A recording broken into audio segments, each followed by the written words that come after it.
Hey guys, tonight you're standing in the museum's back hallway where the air smells like cardboard old wood and the crisp paper bite of acid-free folders.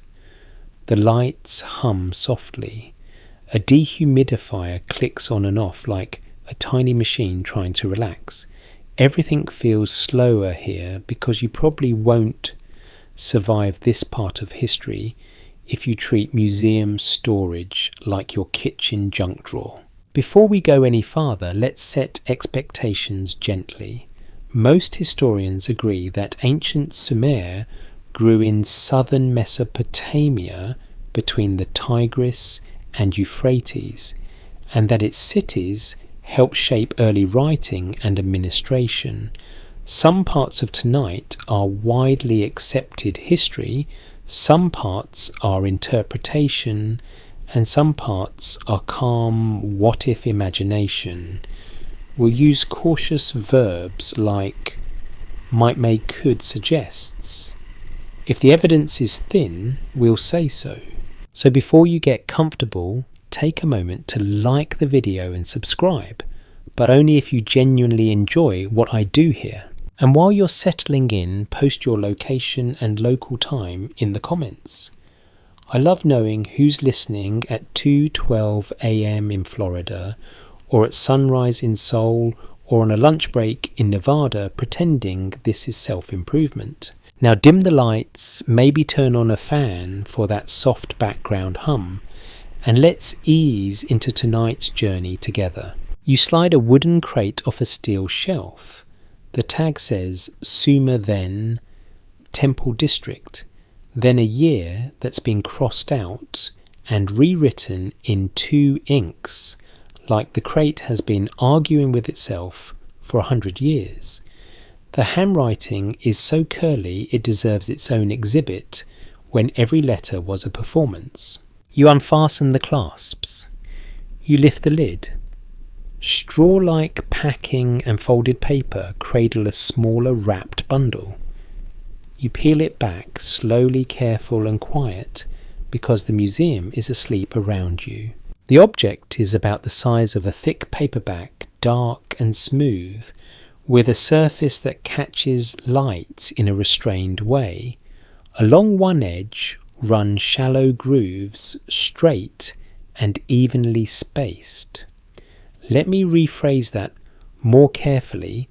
They look evenly spaced to you under fluorescent light. That's a possibility, not a certainty. Ancient craftsmen could achieve surprising regularity with simple tools, and modern eyes can mistake symmetry for machines. Still, your brain wants to call it a component, and you let the word pass without believing it. The paper inside the crate calls it a ritual plaque found near a temple complex. Archaeology suggests that temples in Sumerian cities were not only sacred spaces, but also administrative hubs storing goods and managing labour. What's broadly accepted is that early urban life ran on organisation rations, measured work, assigned deliveries, recorded. Civilization begins with someone counting barley and insisting it matters. You rotate the object in your gloved hands. Its weight feels balanced, like it was meant to sit flush against something. On its face, a grid of tiny depressions repeats in neat rows. Decoration maybe, counting aid maybe. One interpretation is that you're holding an unfinished piece abandoned mid-work. A more cautious explanation could be that you're missing the context, a frame, a mounting, a companion part, or a note that fell out of the folder decades ago. And then there's the label problem. The evidence we do have points to a reality that makes modern archaeologists wince. Older excavations in Mesopotamia were sometimes hurried by funding and the desire to ship impressive finds. Crates were repacked, Collections were moved, tags were rewritten. A small error could survive quietly for years because it looked official on paper. Historians still argue whether older museum collections preserve perfectly reliable excavation context, or whether some pieces carry quiet mistakes that only show up much later. You set the object on a foam pad and lean closer. The grooves look like they want something to slide into them. The grid looks like it wants to count something or align something or simply be admired for being orderly. Now the mist tries to rise. A popular rumour claims that certain out-of-place artefacts prove ancient high technology. A fringe idea proposes that civilizations like Sumer had lost knowledge that later cultures forgot. This theory isn't widely accepted, but it lingers because gaps in the record invite stories. If we treat it as a possibility rather than a conclusion, the rumour becomes a question you can hold gently. What if the story is pointing at something else?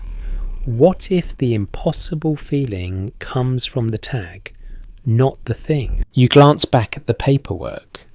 The site name is smudged. The year is written twice with 2 different numbers. It's possible someone misread a 3 as an 8 in a dim tent a century ago. A careful reading might suggest the crate was reorganized during a renovation. A more cautious explanation could be the simplest. The object may be ancient but not Sumerian, or it may be Sumerian but not from the place the label claims. Some parts are documented, some are interpretation, and some are gentle imagination. We're not proving anything tonight, we're following clues. So you do what careful people do when mystery starts to sound too confident. You look for ordinary signs of age, tiny chips along the edges, faint irregularities, subtle scratches, the kinds of details that handwork and time leave behind. Archaeology suggests that Sumerian artisans could be astonishingly skilled producing precise cylinder seals and intricate inlay work. Precision is not automatically modern. Still, the object feels crisp. It feels like it refuses to settle into the story it's been given. You lift it once more, feel the coolness through the gloves, and let one last question drift up slow and sleepy, like dust in a sunbeam. What if it looks too new because it entered this story later, carried by trade, mixed by disturbed soil, mislabeled by a tired hand, or misunderstood by modern eyes that expect the past to be rougher than it really was? You place it back on the foam pad and set the tag beside it. The building hums. The dehumidifier clicks, unimpressed by your wonder. And you make yourself a quiet rule for the night. Let accepted history carry most of the weight. Let interpretation fill only what it reasonably can. And when you drift into what if, drift softly, never pretending the mist is stone. Because sometimes the past doesn't answer right away. Not with certainty, just with clues. You leave the object resting in its nest of foam and paper, and you let the room's steady hum keep you honest. The evidence we do have points to a simple truth about Sumer that gets lost when a single artifact steals the spotlight. Most historians agree that the earliest Sumerian cities rise in southern Mesopotamia in a landscape where rivers are both gift and threat, and where mud is not an insult but a building material with a long, respectable career. You pull a rolling map drawer open with a soft thunk, and a wide sheet slides out like a calm exhale. The rivers snake across it. The land between them looks flat and vulnerable. archaeology suggests that people here learn early how to negotiate with water, not conquer it, not tame it forever, just negotiate season by season, flood by flood, with the patience of someone who knows the river has more free time than you do. You picture yourself walking at sunrise. The air is cool enough to feel clean in your lungs. The ground is hard where yesterday's flood has dried and soft where it has not. In the distance, a city's silhouette lifts. Out of the haze, low walls and clustered roofs, and above them the stepped bulk of a temple platform that catches the first light. What's broadly accepted is that Sumerian cities like Uruk and Ur become centres of population, labour and belief. They're not just piles of houses, they are systems, they are schedules, they are arguments over who gets how much barley today. If you want a modern comparison, it is like an ancient version of your inbox, except the inbox is made of clay, and nobody can mute the high priest. Archaeology suggests that canals and irrigation ditches are essential, and that controlling water helps support fields of grain and groves of date palms. One interpretation is that the true miracle is not any one invention, but the steady habit of planning. You dig a channel, you reinforce a bank, you share water or you fight about it, and both options leave traces in the record.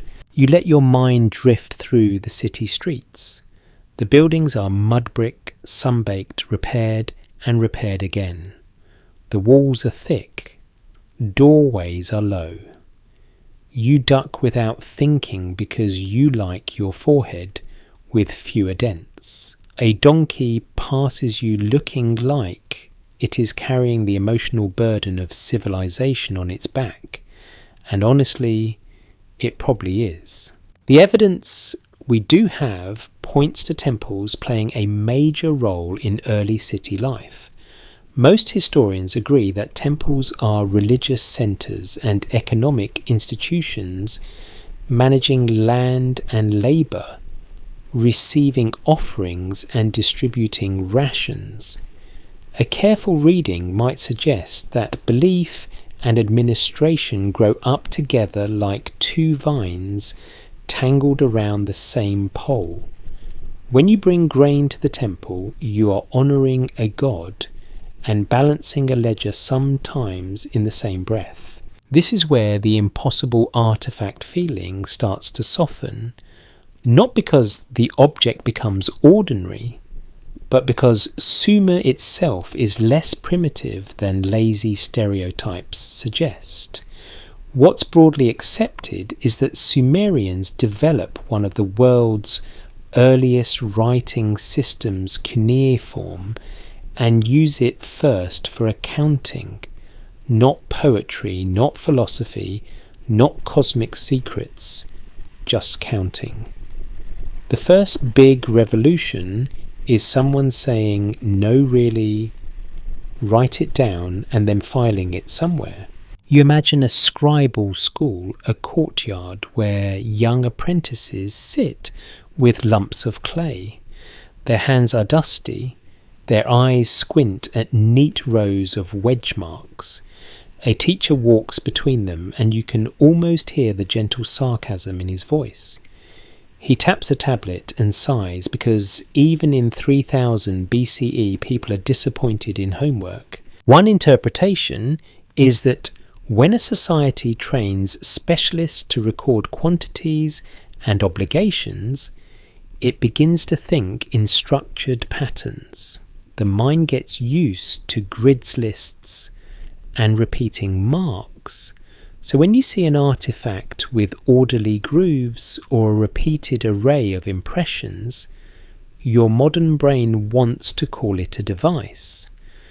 A more cautious explanation could be that you are simply seeing a familiar visual language, the language of administration, measurement and craft. Historians still argue whether early Sumerian political power grows mainly from temple institutions or from secular rulers who gradually dominate them. That debate matters because it changes how you imagine the people behind the objects.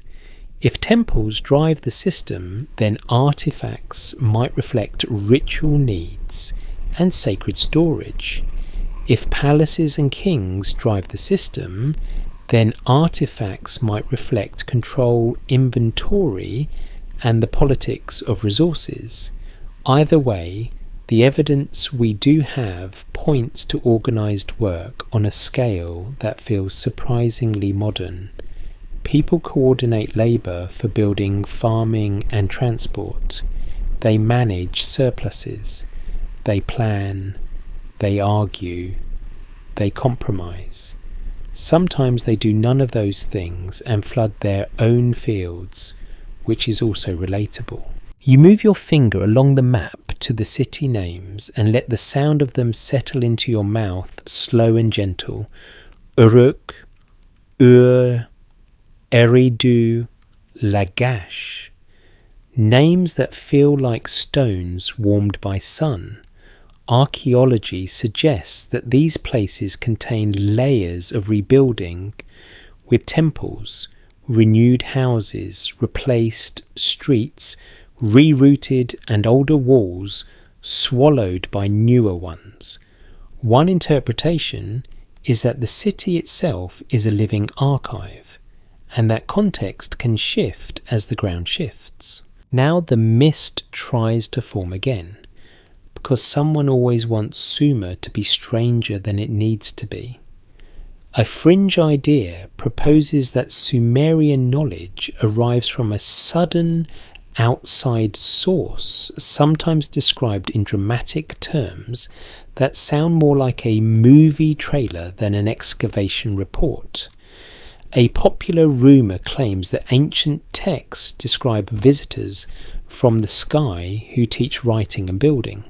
To be clear, this is debated and it isn't widely accepted as literal history. Most historians agree that myths and epics reflect culture, politics, and imagination more than straightforward reporting.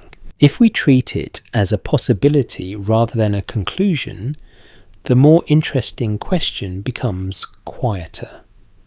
What if the stories are pointing at something else, like how people explain a complex world with vivid characters? What if teachers from beyond is a symbolic way to talk about the shock of urban life itself?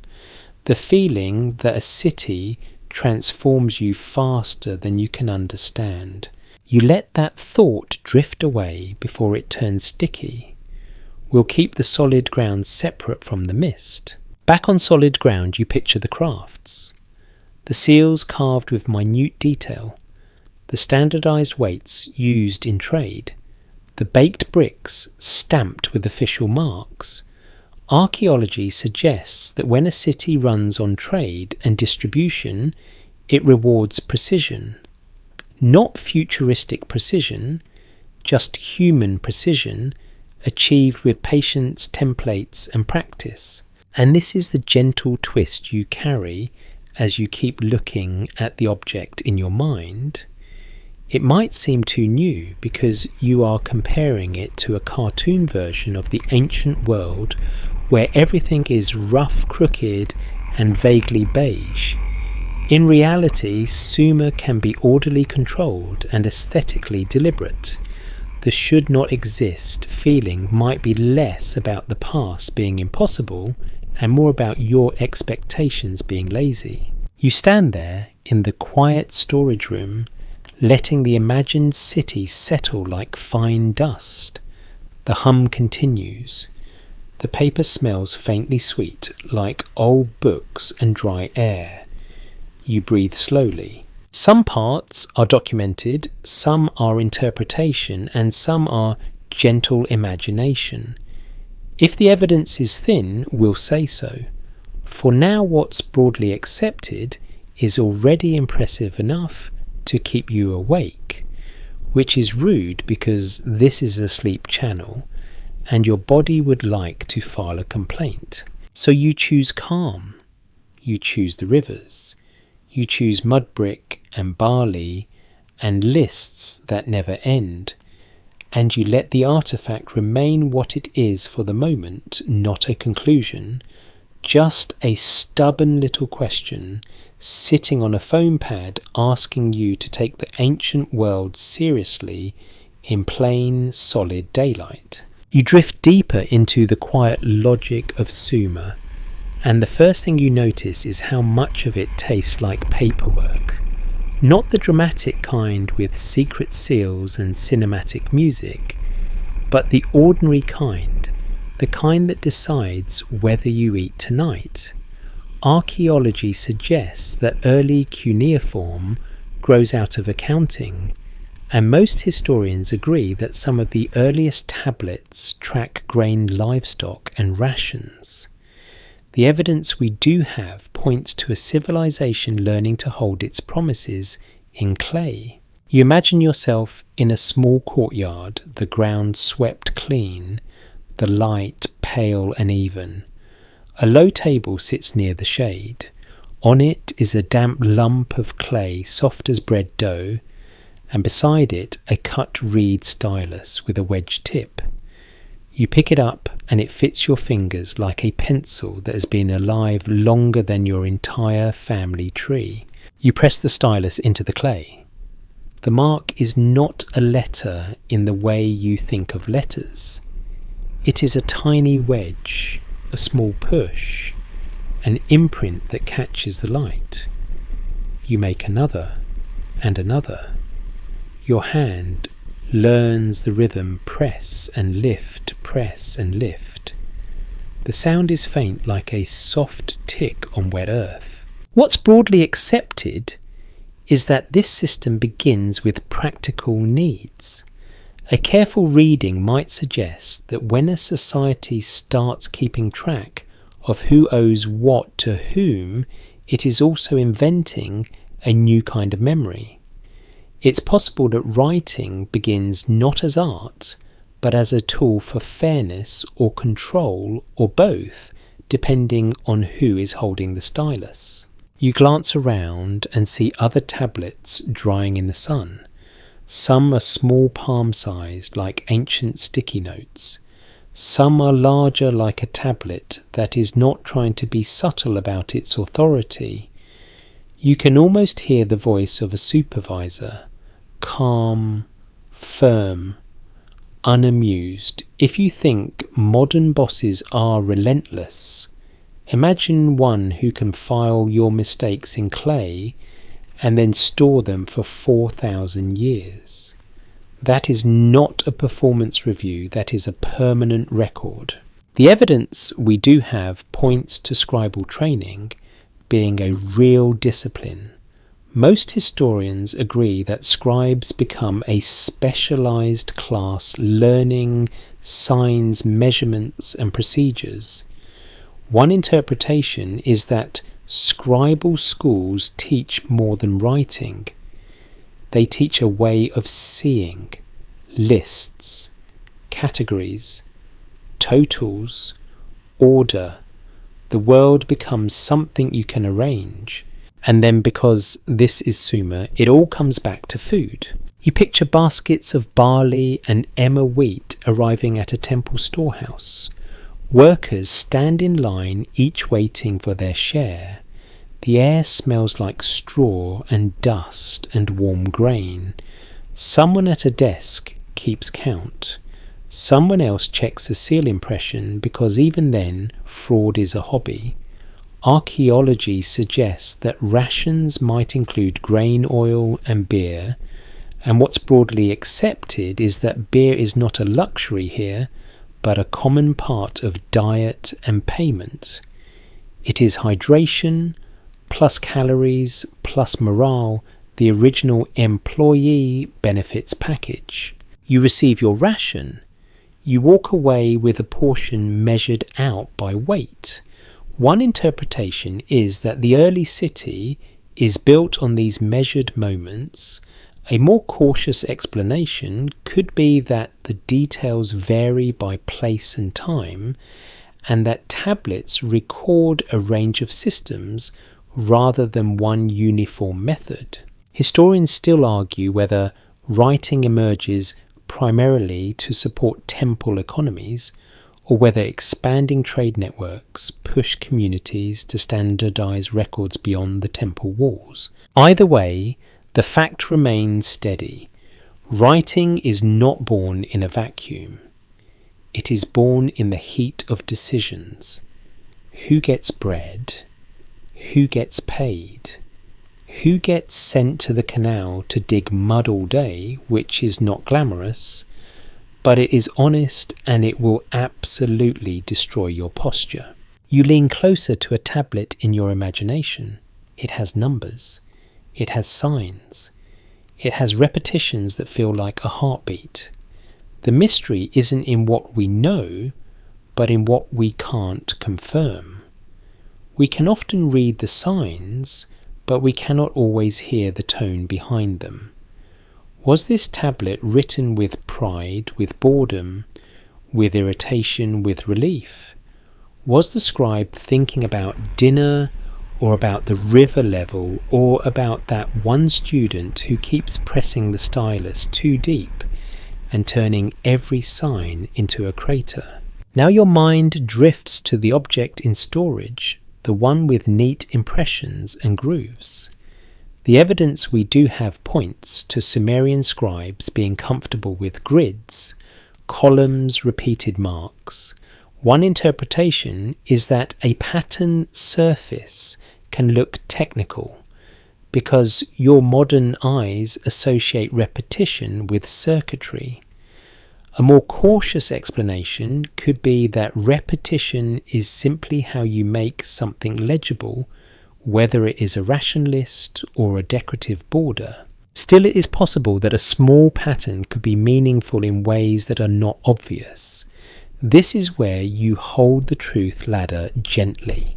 Some parts are documented, some are interpretation, and some are gentle imagination. If the evidence is thin, we'll say so. Documented ground. Sumer uses writing to track goods and labour. Interpreted ground, a structured record-keeping culture, shapes how objects are designed and marked.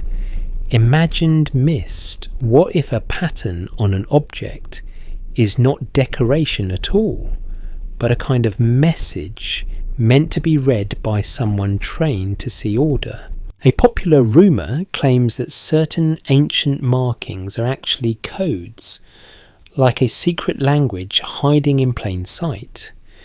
This theory isn't widely accepted, but it floats around because it sounds exciting and because humans love the idea that the past is whispering directly to them.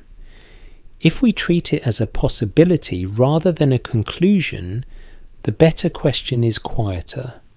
What if the story is pointing at something else, like how our brains turn patterns into narratives? You can test that impulse on yourself. You stare at a grid of marks, and within seconds, you want it to mean something. You want it to be a map, a plan, a warning, a blueprint, or maybe just an ancient version of "I was here," which honestly would be the most human outcome of all. The evidence we do have points to Sumerians also loving seals, those tiny carved cylinders rolled on wet clay to sign and authenticate. Most historians agree that seals function like signatures marking ownership and approval. One interpretation is that identity becomes portable. You carry your authority in your pocket. A more cautious explanation could be that seals also serve as art status and habit all at once. You imagine a scribe rolling a seal across a tablet. The image appears crisp and detailed, a procession of figures, a cluster of animals, a scene that feels both mythic and administrative, like a fantasy novel, that doubles as a tax form. You chuckle softly because your brain cannot resist. Ancient life is complicated, but it is also weirdly familiar. People sign things, people queue, people complain, people get paid. People try to make sure the guy with the big seal does not misplace their barley. This is suggestive, not conclusive, but it might support the idea that an object with grooves and regular impressions could belong to a world where mark-making is a daily act. It raises the possibility that what looks like a modern component is in fact a cousin of the tablet, a surface designed for order. To be clear, this is debated. The same visual feature can have many explanations. It's possible that the artifact is something else entirely, a tool part, a decorative element, a mounting plate, a counting aid. A careful reading might suggest that without clear context, your best move is humility. So you let the thought settle. You let the clay dry in your mind. You let the reed stylus rest on the table. And you carry one calm, grounded takeaway into the night. Sumer does not need miracles to be astonishing. A city that teaches itself to write down the price of bread is already doing something world-changing quietly, line by line, with a patience that feels almost like a lullaby. You let your mind slide out of the museum's clean, climate-controlled calm and into the grit of a dig site, where history is not a tidy timeline but a stubborn layer cake made of sun-baked mud, broken pottery and human impatience. Archaeology suggests that when you excavate an ancient city mound, you are not digging into a single moment. You are stepping down through centuries of rebuilding, collapse, repair and reuse, sometimes stacked so tightly that a few inches of soil can represent generations of ordinary life. The evidence we do have points to a mainstream reality that sounds boring until you feel it in your knees. Early cities in southern Mesopotamia are often built and rebuilt on the same spots because the river plains are practical. And once you have a canal system and a temple platform, you do not casually move your whole civilization down the street.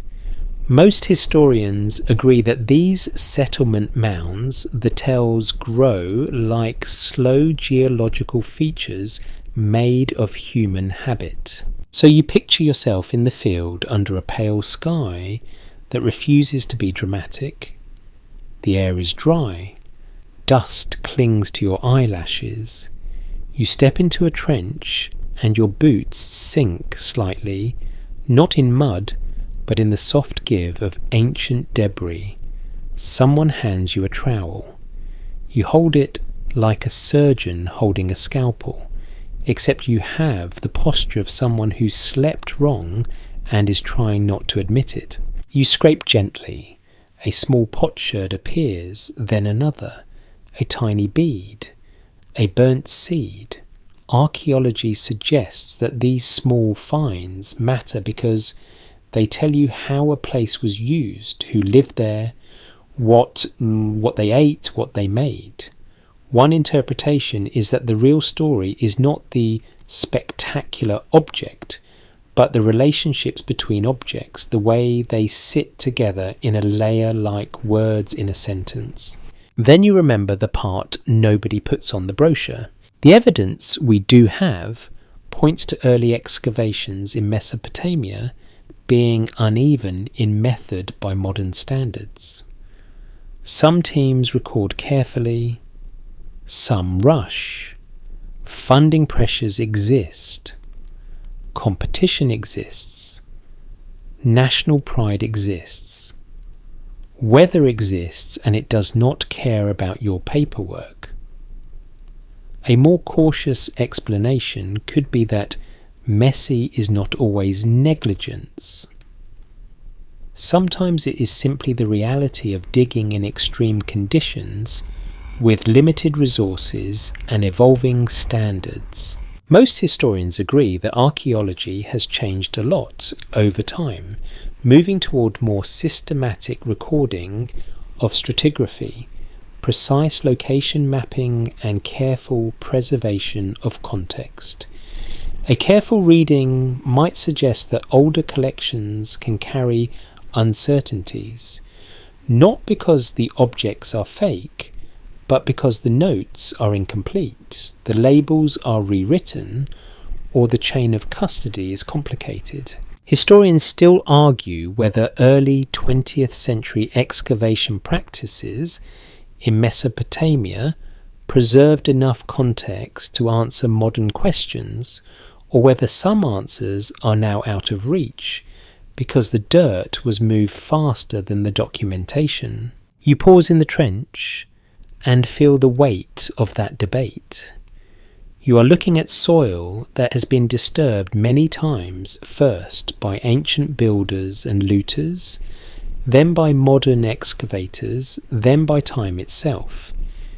It's possible that a single layer contains mixed material, older fragments pushed into newer fragments dropped into older pits. A more cautious explanation could be that what looks like a clean story is often a messy one, hiding behind neat catalogue numbers. Now you notice a cut in the soil, a darker patch that curves like a shadow. Someone says pit in the same tone you use when you discover your phone is at 2% battery. A pit can slice through layers, taking material from one time period and depositing it into another. A careful reading might suggest that pits are one of the most common ways objects end up where they shouldn't be. You imagine a Sumerian worker digging a storage pit centuries ago, scooping soil and tossing it aside accidentally, mixing older debris into a newer context. Later, someone fills the pit with rubbish. Later still, a wall collapses. Later still, water moves fine sediment. The evidence we do have points to ancient cities being dynamic environments, and it raises the possibility that an object can travel through layers without travelling through time in any supernatural way. This is suggestive, not conclusive, but it might support the idea that an artifact's wrongness can come from disturbed ground rather than impossible technology. You lift your trowel again and you hear someone in your head, calm and strict, saying, "Context is everything." You can almost feel the modern training seeping into your hands. You label bags. You mark grid squares.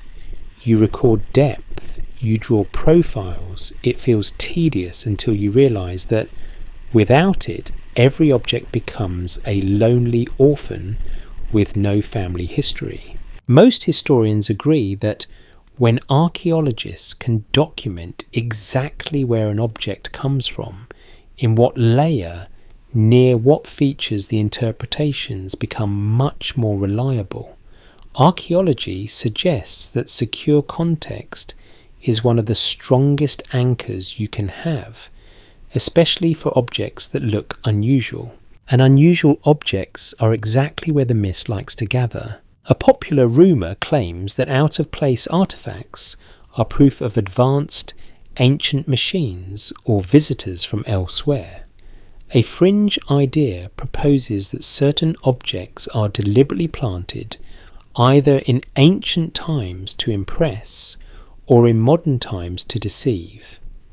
This theory isn't widely accepted, but it circulates because it gives people a villain or a miracle, and humans love those two things almost as much as they love snack breaks. If we treat it as a possibility rather than a conclusion, a more cautious explanation could be that the most common source of confusion is not a secret conspiracy, but ordinary disturbance.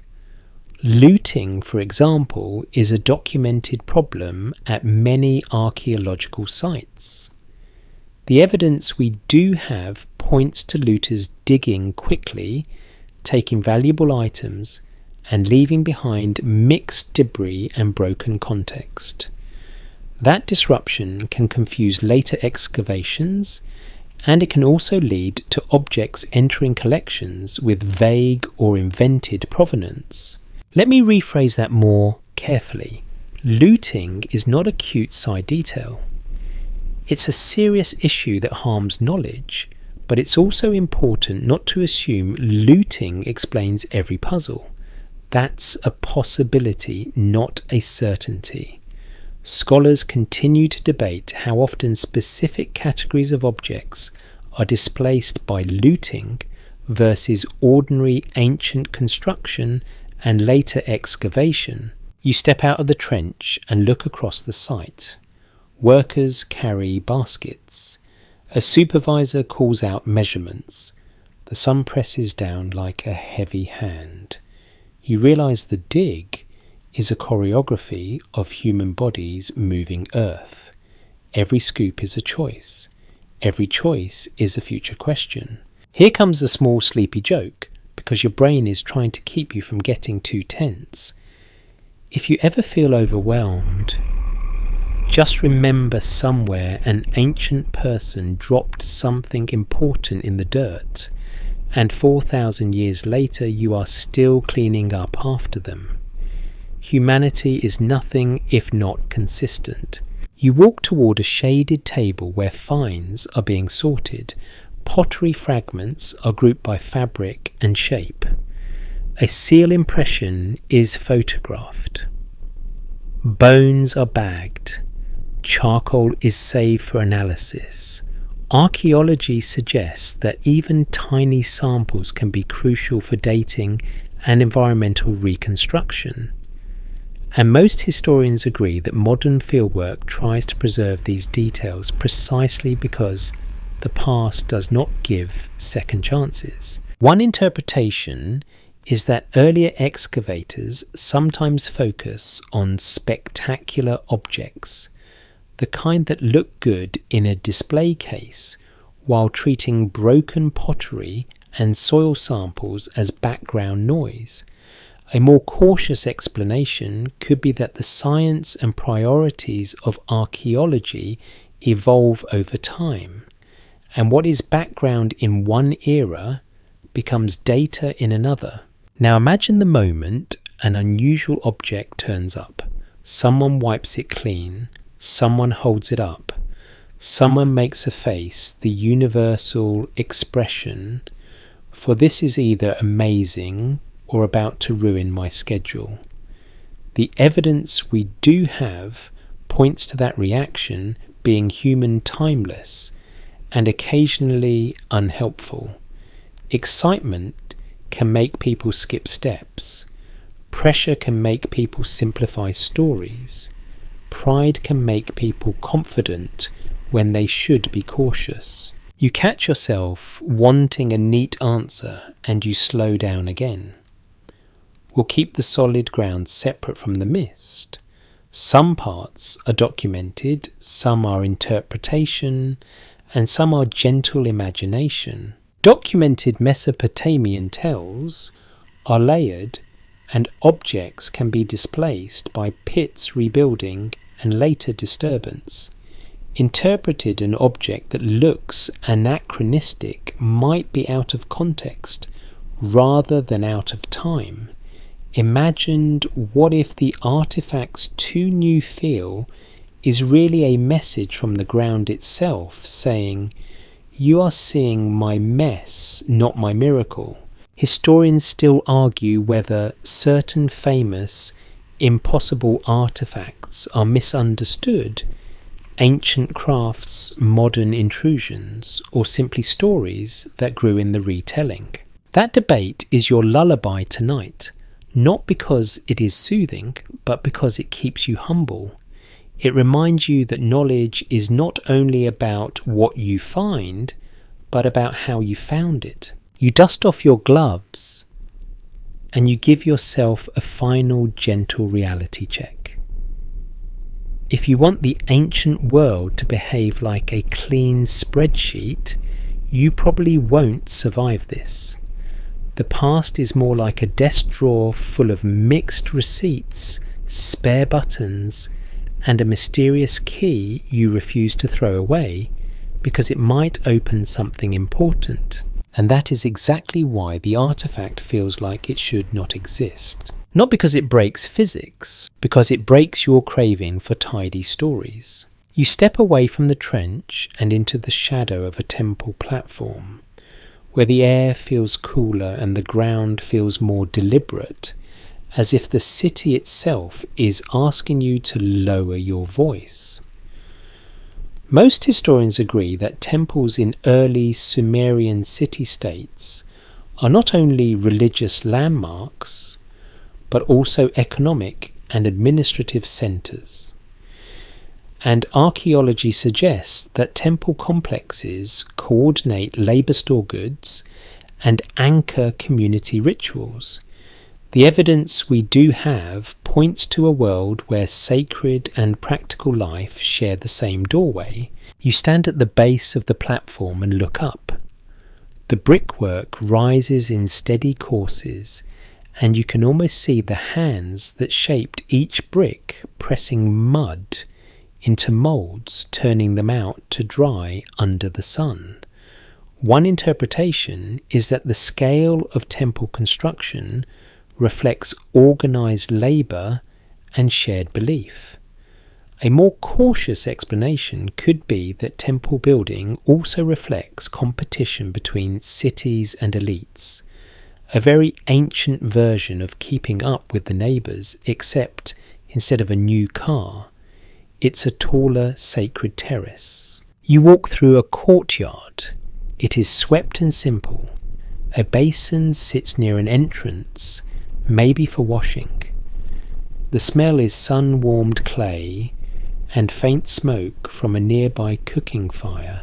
Somewhere a bell-like sound, maybe metal on metal, maybe a tool being set down. The temple's inner spaces are darker, cool, and still like the city is holding its breath. What's broadly accepted is that Sumerian religion involves a rich pantheon with deities associated with sky-water fertility and city identity. Archaeology suggests that offerings and festivals are part of communal life, and that temple personnel include priests, administrators, and workers. One interpretation is that religion provides meaning and cohesion while also supporting the logistics of survival in an unpredictable environment. A more cautious explanation could be that temples function differently across cities and centuries, and that our understanding depends heavily on texts and material remains that are incomplete. Historians still argue whether the earliest city governance is primarily the domain of temple institutions, or whether kings and secular authorities quickly become dominant and reshape the temples to serve political power. You feel that debate like a quiet vibration beneath your feet, because if power is concentrated in temples, then the objects associated with temples might be shaped by ritual needs, symbolic language, and controlled access. If power is concentrated in palaces, then the same objects might be shaped by bureaucracy, inventory, and the politics of display. Either way, the evidence we do have points to a key pattern. Power leaves fingerprints not always in grand monuments, but in the small choices about what gets recorded, stored, and shown. You move toward a storeroom area in your imagination where jars are stacked. Baskets are lined and goods are counted. A scribe sits with a tablet. Workers carry bundles. Someone checks a seal impression, because trust is important, but verification is better. Your mind drifts into a small, sleepy joke. The first security system is basically a guy with a seal and a skeptical expression. 4,000 years later, we still do the same thing. We just replace the seal with a password and the skeptical expression with a spinning loading icon. Archaeology suggests that temples can accumulate surplus goods through offerings, rents, and agricultural management. Most historians agree that this surplus supports large projects and specialized labor. One interpretation is that the temple is a machine made of people, not gears, where schedules and rituals keep the whole thing turning. A more cautious explanation could be that different temples have different degrees of economic control, and that the balance between sacred duty and practical management shifts over time.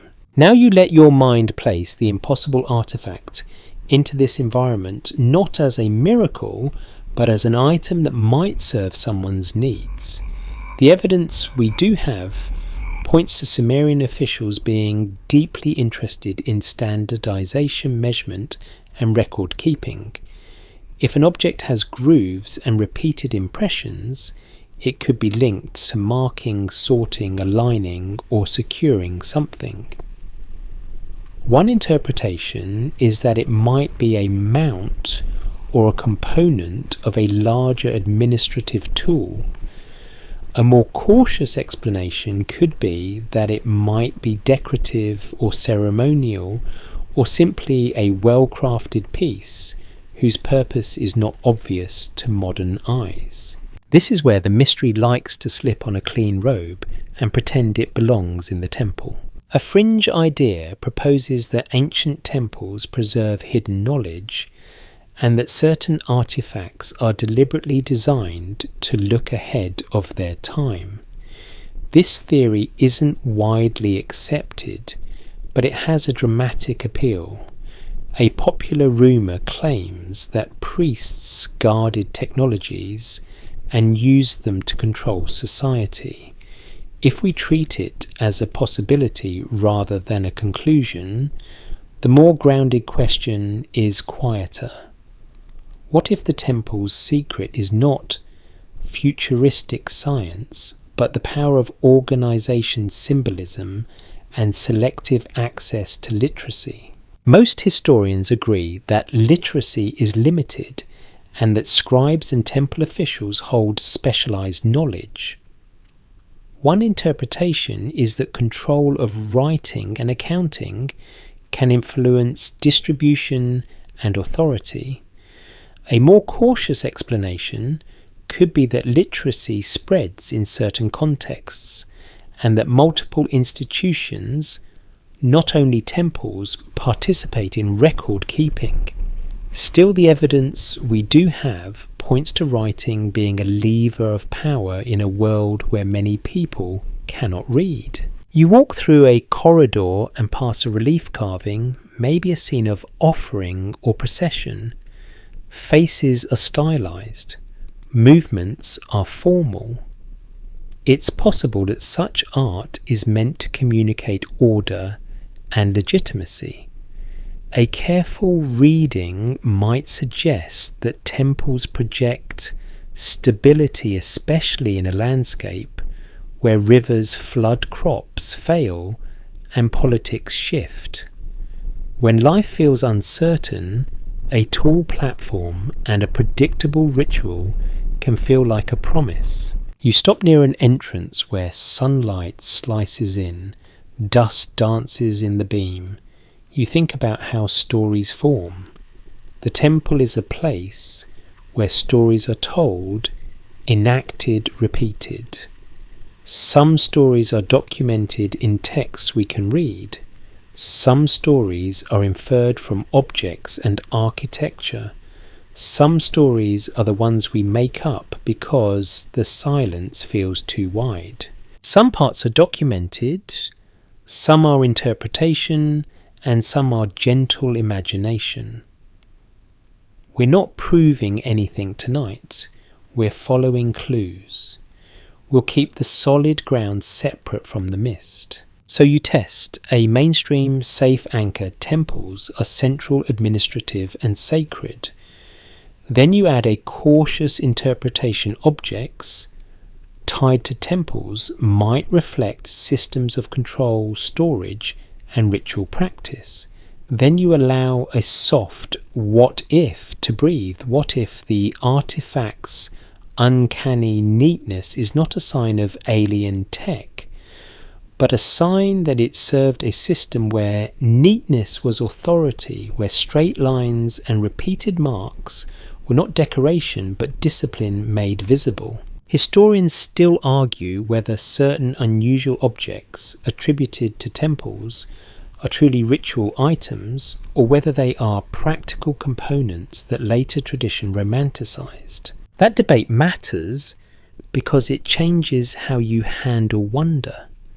It reminds you that ritual can sometimes be a label used when we do not understand function, and function can sometimes be a label used when we do not understand meaning. The evidence we do have points to both being present in Sumerian life, tangled together like reeds in a riverbank. You lean against the cool wall and listen for a moment. In your mind, you hear the soft scrape of reeds on clay, the murmur of workers, the faint clink of a tool set down. You smell oil and grain. You feel the heat outside held at bay by thick brick. The city continues patient and busy. And you realise something that feels oddly calming. An artifact does not need to break the ancient world to feel strange.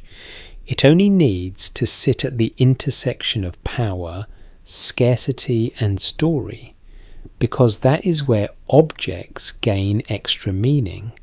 That is where the ordinary becomes symbolic.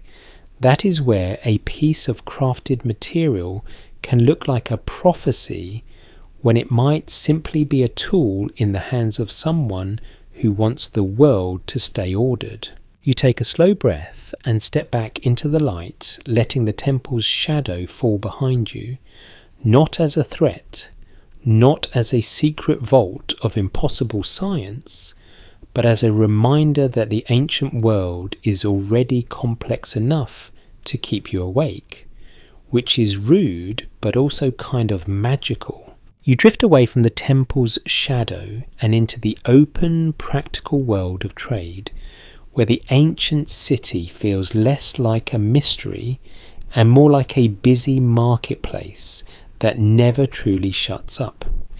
Archaeology suggests that Sumer lacks many raw materials, and most historians agree that communities in southern Mesopotamia rely on exchange networks for timber, stone and metals.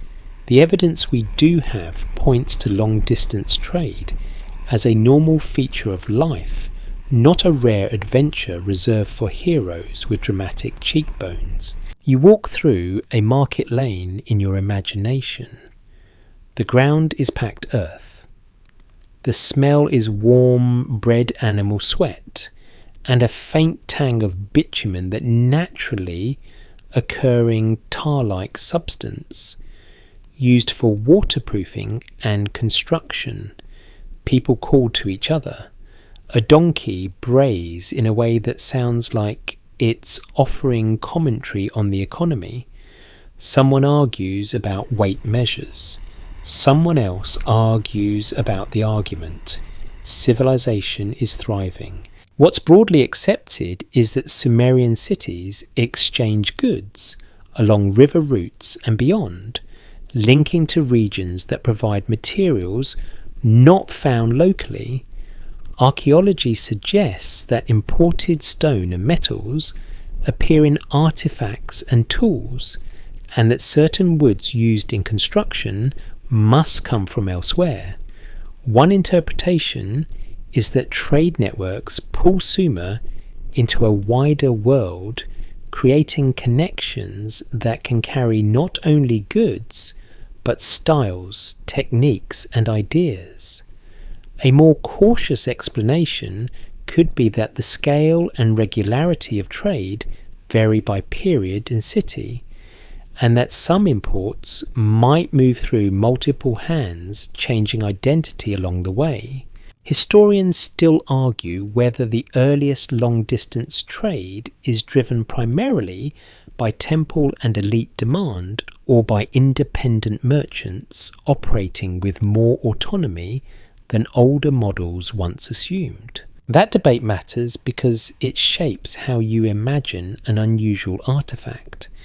If elites and temples control most trade, then strange objects might arrive as high-status items, carefully curated, deliberately displayed. If independent merchants have room to maneuver, then strange objects might arrive more casually tucked into shipments, traded in small lots, or repurposed without fanfare.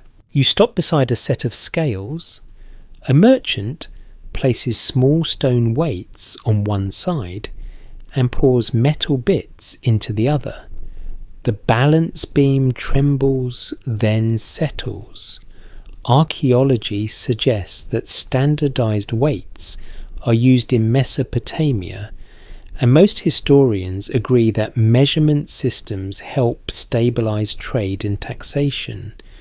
One interpretation is that standardized weight is a quiet form of trust, a shared agreement that makes strangers comfortable enough to exchange goods. A more cautious explanation could be that standards are contested and negotiated, and that fraud is always a possibility because humans are excellent at being human. You allow yourself a sleepy joke. In the ancient world, you can't spam someone's inbox, so you just shave a little off the weight and call it market fluctuations. You probably won't survive this because the first time you complain, the merchant will look at you like you're the weird foreigner, which honestly you are. Now you let the scene widen. You see bundles of reeds, jars of oil, blocks of bitumen, textiles folded in neat stacks. A sailor unloads cargo from a boat. A caravan arrives with pack animals. The evidence we do have points to goods moving in ways that connect distant landscapes, and it raises the possibility that an object can travel far enough to look out of place without being out of time.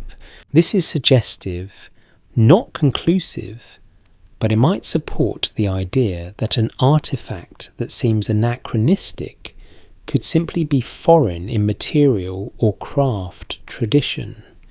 Archaeology suggests that different regions develop different technologies and aesthetics. A careful reading might suggest that when a find is labelled Sumerian, the label may reflect where it was found, not where it was made.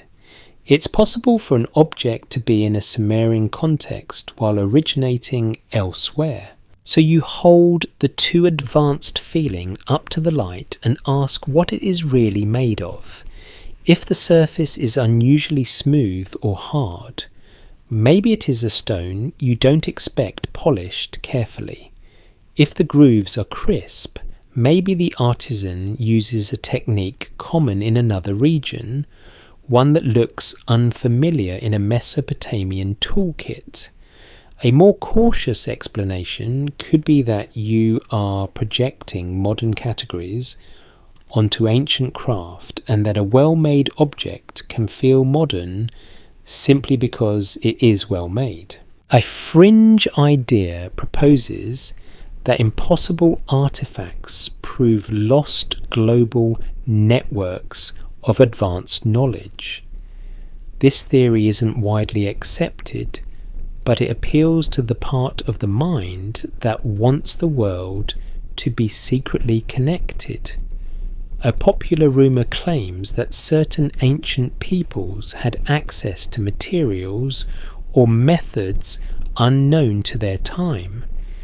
If we treat it as a possibility rather than a conclusion, the more grounded question becomes what trade routes and craft traditions might explain the object without breaking mainstream history. Most historians agree that the Persian Gulf region and surrounding highlands and plains form a patchwork of cultures that interact. Archaeology suggests that seaborne and overland routes can link Mesopotamia with regions that supply copper stone and luxury materials.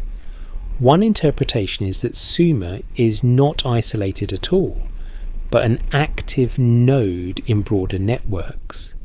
A more cautious explanation could be that while the networks exist, their reach and intensity change, and not every city participates equally. You picture a merchant holding a small, unusual item in his palm. He doesn't call it impossible, he calls it valuable. He calls it strange. He calls it something his buyer might like. In that moment, the artifact's mystery becomes less cosmic and more economic. Now let the truth ladder do its gentle work. Documented Sumer trades for materials it lacks. Interpreted foreign objects or foreign techniques could enter Sumerian contexts and confuse later labels. Imagined, what if the artifact is a traveller carrying the fingerprint of a far-off workshop, and your modern brain mistakes distance for time? Historians still argue whether certain imported goods are acquired through direct contact or through intermediate trade chains that leave no clear textual trace. That uncertainty creates space for calm wonder, but not for certainty. To be clear, this is debated. If evidence is thin, we'll say so. A careful reading might suggest that the artifact's wrongness is not a claim about aliens or secret machines, but a question about provenance routes and the way objects move through hands. You listen to the market sounds again, the clink of weights, the murmur of deals, the rustle of textiles, the soft slap of sandals on packed earth. The city feels alive in a way that is both ordinary and astonishing. People want bread, people want tools, people want a better roof, people want a pretty thing that makes them feel important. That is not futuristic, it is timeless. You turn and watch a boat push off from the riverbank. Its load is balanced and tied down. The sail catches the wind with a lazy confidence. You imagine the cargo hold smelling of wood and tar and damp rope. Somewhere inside, wrapped in cloth, is an object whose surface will later look suspiciously crisp under museum lights. One interpretation is that this is how should not exist. Stories begin not with a thunderclap, but with a quiet transaction. A more cautious explanation could be that the artifact's later story grows louder than its original arrival ever was. Some parts are documented, some are interpretation, and some are gentle imagination. We'll keep the solid ground separate from the mist. And as the boat becomes a small shape on the river, you let the thoughts settle in your chest like a slow breath. The ancient world is not a sealed box, it is a web of roots, needs and bargains. If an artifact feels strange, it might be because it has travelled farther than you expect, not because it has travelled through time. You let the market noise fade until it becomes a soft, distant blur, and you follow the object into a quieter place where hands do most of the talking. Archaeology suggests that Sumerian cities support specialized crafts, and most historians agree that artisans make everything from pottery and textiles to seals, metal tools, and intricate inlay work.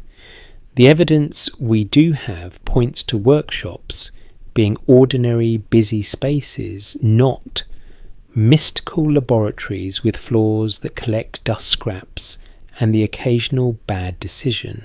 You step into one of these workshops in your imagination, and the first thing you notice is the light. It comes in sideways through a doorway and turns floating dust into glitter, which is charming until you inhale it and remember you are not built for ancient indoor air quality. A bench sits near the wall. Tools lie in neat disorder: a chisel, a file, a stone burnisher, a cord, a straight edge that looks like it has seen arguments. Somewhere a small fire glows. Someone is heating metal, not dramatically, just patiently, like a person warming leftovers. What's broadly accepted is that ancient crafts often achieve precision without modern machines, using guides, templates, and skilled repetition. A careful reading might suggest that the more organised the workshop, the more uniform the outputs, and it's possible that uniformity is the quiet signature of a trained hand. If you want to imagine the ancient version of a calibration picture, an artisan testing a tool against a reference mark and adjusting by feel. No beeping, no digital readout, just experience and stubbornness. Now you bring the artifact into this space and you stop seeing it as a lone object in storage and start seeing it as something that might have belonged to a process. You tilt it under raking light the way a craftsperson checks a surface, and the grooves begin to look less like decoration and more like intention. They run straight. They repeat. They keep a consistent distance, at least as far as your eye can tell. Let me rephrase that more carefully. Your eye can be fooled, especially when it wants a story. That's a possibility, not a certainty. Still, the lines are there and they are doing something. You set the object down on the bench. Next to it, you place a simple straight edge, a strip of wood or metal, something a workshop might actually have. The grooves look parallel. The tiny impressions form a grid or maybe a matrix, like a counting surface or a guide for alignment. The evidence we do have points to ancient peoples using measurement systems and standard units, and most historians agree that Mesopotamian metrology becomes quite developed over time. One interpretation is that when a culture becomes comfortable with measuring, it also becomes comfortable with designing by proportion.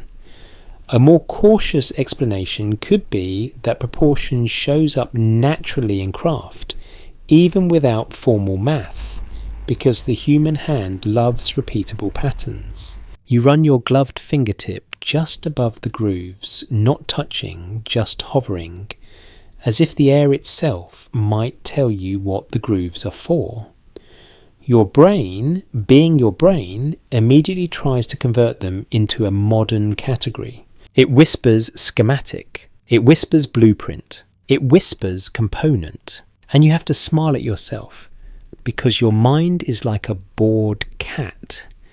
Give it a straight line and it will immediately imagine knocking something off a table. Archaeology suggests that scribes sometimes draw maps and plans on clay, and what's broadly accepted is that ancient Mesopotamia preserves examples of layout thinking, whether in field measurement, records, city descriptions, or simple drawn representations. One interpretation is that the line between writing and drawing is not always rigid. A careful reading might suggest that when you have a tool that makes marks and a culture that values record keeping, you also have the ingredients for diagrams, even if they are rare. Historians still argue whether the marks on certain unusual artifacts are functional guides for making and assembly, or whether they are symbolic, decorative, or simply misunderstood. That single debate sits on the bench like a quiet weight, because if the grooves are functional, then the object might be part of a larger device or structure. If the grooves are symbolic, then the object might be communicating status, ritual order, or identity. If the grooves are misunderstood, then the schematic feeling is simply your modern brain turning craftsmanship into science fiction. So you test a practical idea first, because practical ideas are the best way to keep the mist from taking over the room. The evidence we do have points to workshops using jigs and guides, even in very simple forms. One interpretation is that the grooves could help align strips of material, hold cords in place, guide a cutting tool, or create consistent spacing for repeated work. A more cautious explanation could be that the object is a mounting surface meant to be attached to wood or another base, with grooves serving as channels for binding or seating. You imagine a craftsperson pulling cord taut across the grooves, using them to keep spacing even. Or you imagine thin rods being laid into the channels as part of a frame. Or you imagine the impressions as a way to mark counts, like a tally surface used during sorting. None of these explanations require impossible technology. They require only a person who likes things neat. Now the mist, of course, tries again. A popular rumour claims that some out-of-place artefacts resemble modern circuit boards, and that the resemblance is not an accident. This theory isn't widely accepted, but it circulates because it is visually persuasive, and because humans trust their eyes even when their eyes are basically gossiping machines. A fringe idea proposes that certain ancient objects are actually fragments of advanced devices that later cultures could not reproduce. To be clear, this is debated, and the evidence for such claims is usually thin, scattered, or dependent on uncertain provenance. If we treat it as a possibility rather than a conclusion, the more interesting question becomes gentler. What if the story is pointing at something else? What if the resemblance to a schematic is a mirror held up to your own expectations? You live in a world of diagrams and instructions, so you tend to interpret order as engineering. An ancient person might interpret the same order as craft discipline, sacred symmetry, or simply good work. You lean closer and focus on the spacing. Are the grooves equidistant, or are they slightly irregular? Are the impressions uniform, or do they vary in depth? The evidence we do have points to handwork, often leaving tiny variations even in the most skilled pieces.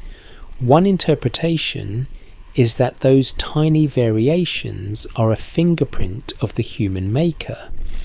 A more cautious explanation could be that wear and later handling can distort the surface, making it hard to separate original design from later damage. And you consider something else, something mainstream and oddly comforting. Most historians agree that ancient artisans sometimes deliberately imitate the look of another material or technique, because imitation can be status. A surface can be made to look like inlay, or like woven texture, or like expensive craftsmanship, even if it is not. One interpretation is that the grooves and grid might be a visual language, a way to make the object look official, controlled, and authoritative. A more cautious explanation could be that it is simply a pleasing pattern that signals order in a world where order is valued. You allow a second light joke to drift in because your brain wants balance. Imagine trying to sell this object in the market. You hold it up and say, "Behold the latest in parallel groove technology." Everyone nods politely because nobody wants to admit they also do not know what it is. The ancient world invents the first looks, important accessory, and you are holding it. Now you step onto the third rung of the truth ladder, the calm imagination rung, but you do it softly, like lowering into warm water. Some parts are documented, some are interpretation, and some are gentle imagination. Documented Sumer and its neighbours value measurement, repetition, and skilled craft. Interpreted, a patterned surface could be functional, symbolic, or both.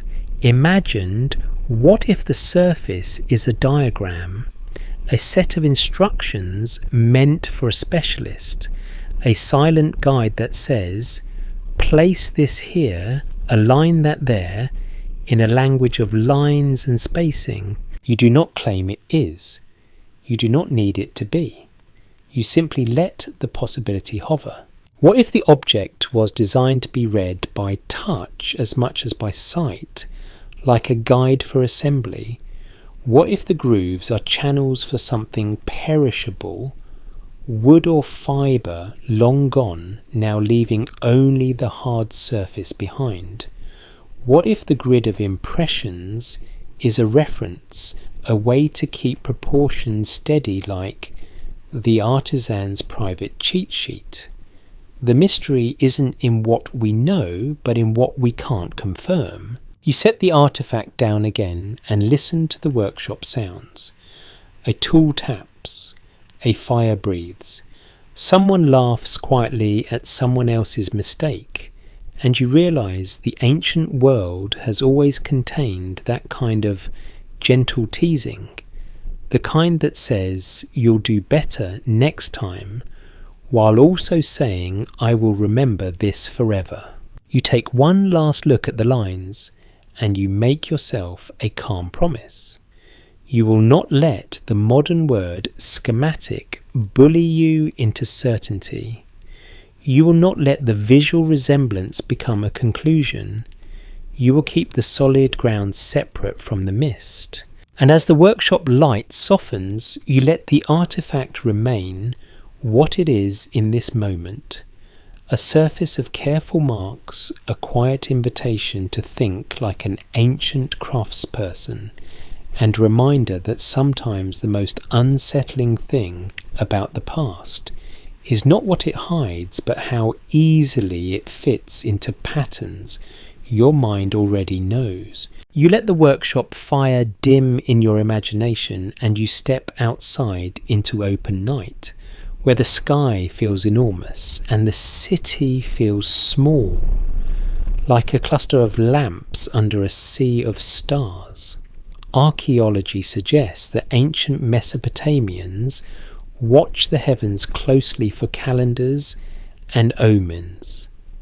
And most historians agree that careful observation of celestial cycles becomes important for agriculture, festivals, and administration.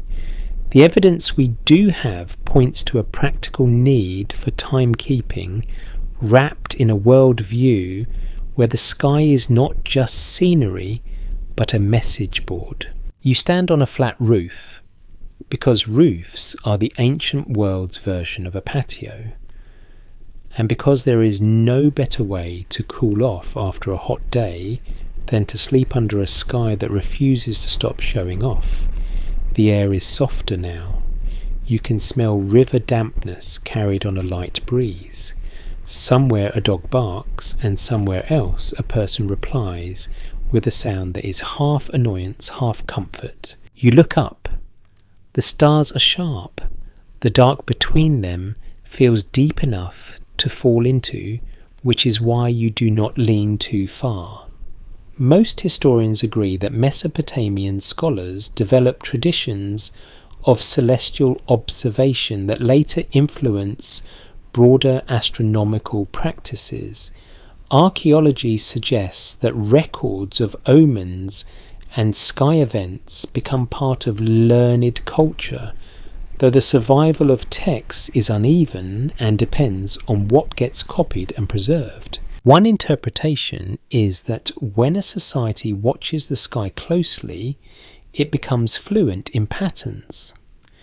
A careful reading might suggest that pattern fluency shows up everywhere, in measurement systems, in architecture, in art, in rituals.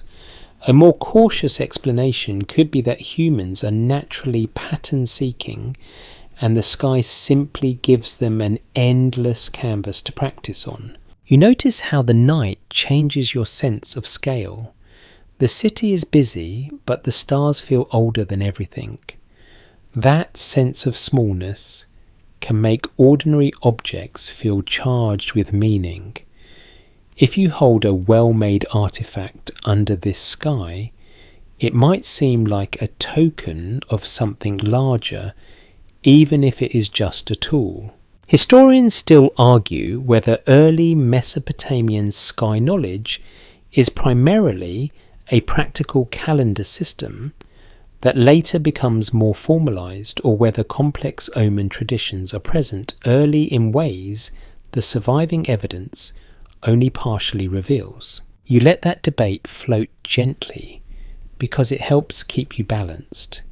It reminds you that the record is uneven. We know some things, we infer others, we imagine the rest if we are careful. Now, you bring the artifact into the night, not physically, but in the way the mind does it, placing an object against a backdrop until it feels different. The grooves and impressions you imagined as workshop marks now look like something else in starlight. They look like tracks, like a map, like a grid used to align time. Let me rephrase that more carefully. That is your interpretation, not a fact. That's a possibility, not a certainty. It's also a very common human habit. You take a pattern surface and you project meaning onto it. Still, it's possible that the artifact's markings relate to timing or counting in some way. The evidence we do have points to ancient Mesopotamians using numeric systems and keeping track of quantities with impressive sophistication. Most historians agree that their mathematical practices include place value concepts and base 60 influences, at least in later documented forms, and archaeology suggests that administrative needs drive a lot of that development. One interpretation is that once you can count rations and measure fields, you can also count days and track cycles.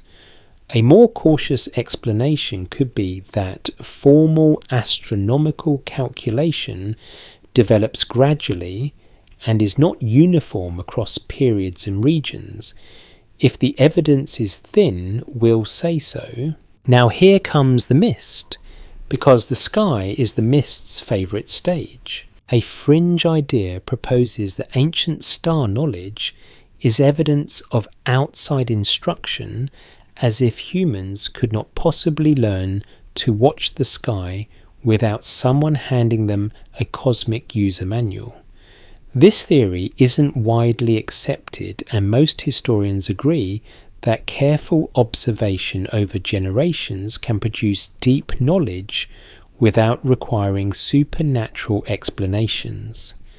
A popular rumour claims that certain ancient symbols are star maps that match modern constellations with uncanny accuracy. If we treat it as a possibility rather than a conclusion, the more cautious explanation could be that humans across many cultures tend to group stars into patterns, and the matches can be selective or coincidental. The mystery isn't in what we know, but in what we can't confirm. You breathe slowly, letting the night air cool your chest. You imagine a temple scholar or an apprentice sitting with a clay tablet marking observations. You imagine the quiet discipline of returning to the same spot night after night, watching the same rising and setting, learning the rhythm of the world. The evidence we do have points to timekeeping being essential for festivals and agriculture, and it raises the possibility that some objects are designed to aid memory and alignment. So you try a mainstream safe anchor. Most historians agree that calendars matter and that festivals and administrative schedules require coordination. Archaeology suggests that temple institutions and city authorities benefit from being able to declare when a month begins, when a rite happens, when an offering is due. One interpretation is that authority can be expressed through control of time.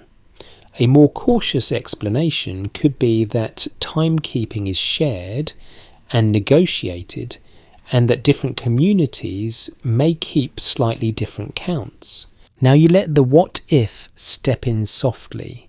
What if the artifact's grid is not a code meant for machines, but a guide meant for humans, something that helps align cycles, track repetitions, or teach a student how to think in intervals? What if the grooves hold inlays or chords that once marked a sequence? What if the impressions are reference points like a tactile calendar you can count with your fingertips in low light? This is suggestive, not conclusive, and you do not let it grow teeth. You keep it gentle.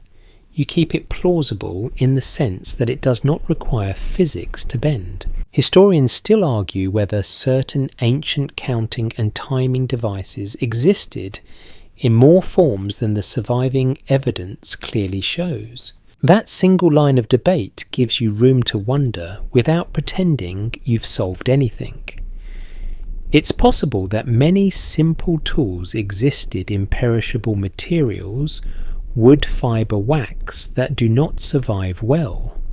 Archaeology suggests that what survives tends to be the hard things, claystone, fired ceramics, while the soft things disappear. One interpretation is that the missing soft things create a bias in what we think ancient people used daily. A more cautious explanation could be that we must not fill the gaps too confidently, because absence can mean many things. You let the city's sounds fade until the night feels like a slow blanket.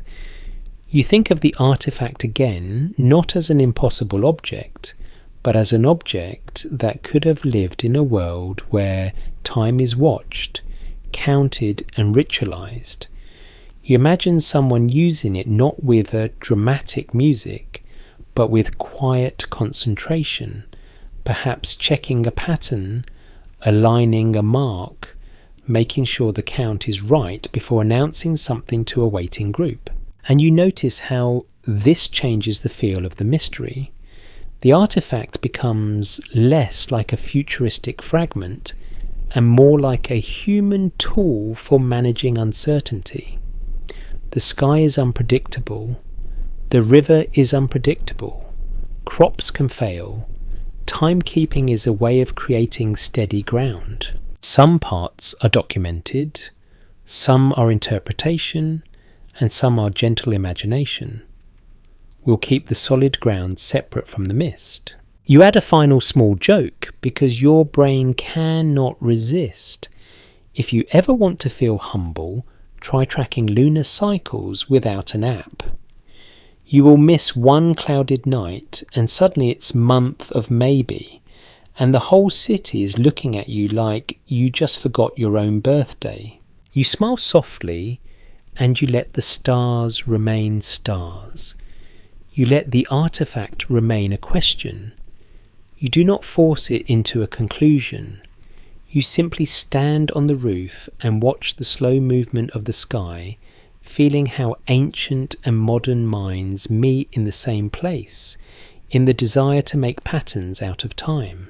You let the stars soften into a gentle blur, and you follow the city's attention inward towards stories, because humans can measure grain and track months all day long, but at night they want meaning.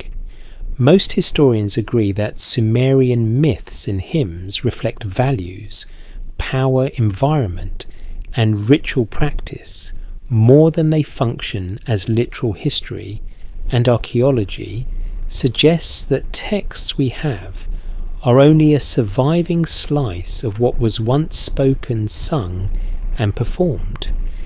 The evidence we do have points to a culture that explains itself through God's arguments and dramatic decisions, which is comforting because it means even the ancient world is basically a group chat that never stops. You walk through a courtyard where an audience gathers. The ground is cool. A lamp flickers. Someone passes bread. Someone hushes a child. The air smells like oil smoke and baked clay. You feel the city settle into listening mode, that special hush, where even the loudest person decides to be quiet for 10 full seconds, which is impressive in any century. A storyteller begins. The words are rhythmic. Names repeat. The cadence holds you the way a slow river holds a leaf. You hear of gods who bring order, gods who argue, gods who demand offerings, gods who represent cities like patron saints with strong opinions. Archaeology suggests that temple life includes hymns and ritual texts, and what's broadly accepted is that stories help organize the world, giving structure to seasons' work and fear. One interpretation is that myth is not simply entertainment, but a social technology. It teaches you what matters. It tells you who is powerful. It explains why the river floods and why the king sits where he sits. A more cautious explanation could be that myths serve multiple roles at once, shifting as they are copied, performed, and reshaped by different communities. Historians still argue whether many surviving Sumerian myths preserve very ancient oral traditions, or whether much of what we read reflects later scribal editing and political needs. That debate is a quiet anchor. It keeps you from treating any single line as a direct recording of a single night long ago. The evidence we do have points to texts being copied and recopied, sometimes preserved in schools, sometimes used in temples, sometimes shaped by the preferences of scribes who are human and therefore capable of being both brilliant and petty. Yes, even in antiquity, someone absolutely rewrote a line because they liked their version better. You listen to a story about a goddess descending into a dangerous place, not described with gore, not described with shock, but with ritual seriousness, like a slow drum beat.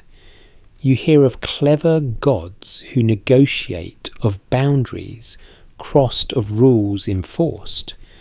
What's broadly accepted is that these stories explore themes like authority, reciprocity, and the relationship between the human and divine worlds. One interpretation is that they also encode social realities, like the tension between city and countryside, between desire and duty, between order and chaos. A more cautious explanation could be that we should avoid forcing modern psychology onto ancient narratives, because the categories of thought are not identical. Now you notice something subtle. The storyteller's hands move as they speak, tracing shapes in the air.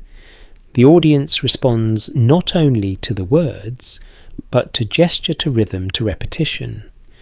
Archaeology suggests that many rituals involve objects, symbols, and structured movement. Most historians agree that temples use material culture to make ideas visible and memorable.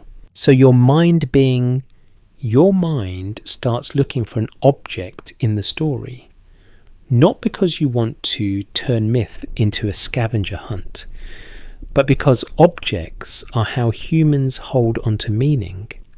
A crown, a bowl, a seal, a tablet, a tool, something you can touch and point to so the invisible becomes manageable. This is where you handle the mystery with care. A fringe idea proposes that some myths contain distorted memories of real events like catastrophes, migrations, or social upheavals preserved in symbolic language. This theory isn't widely accepted as a straightforward method of reconstructing history, but it can be interesting if treated gently.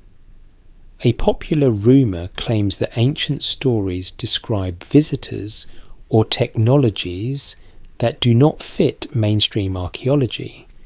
To be clear, this is debated, and the evidence for literal readings is usually thin. If we treat it as a possibility rather than a conclusion, the calmer question becomes, what real experiences might have inspired the imagery? The evidence we do have points to a landscape that can be harsh. Rivers flood, fields fail, heat presses down.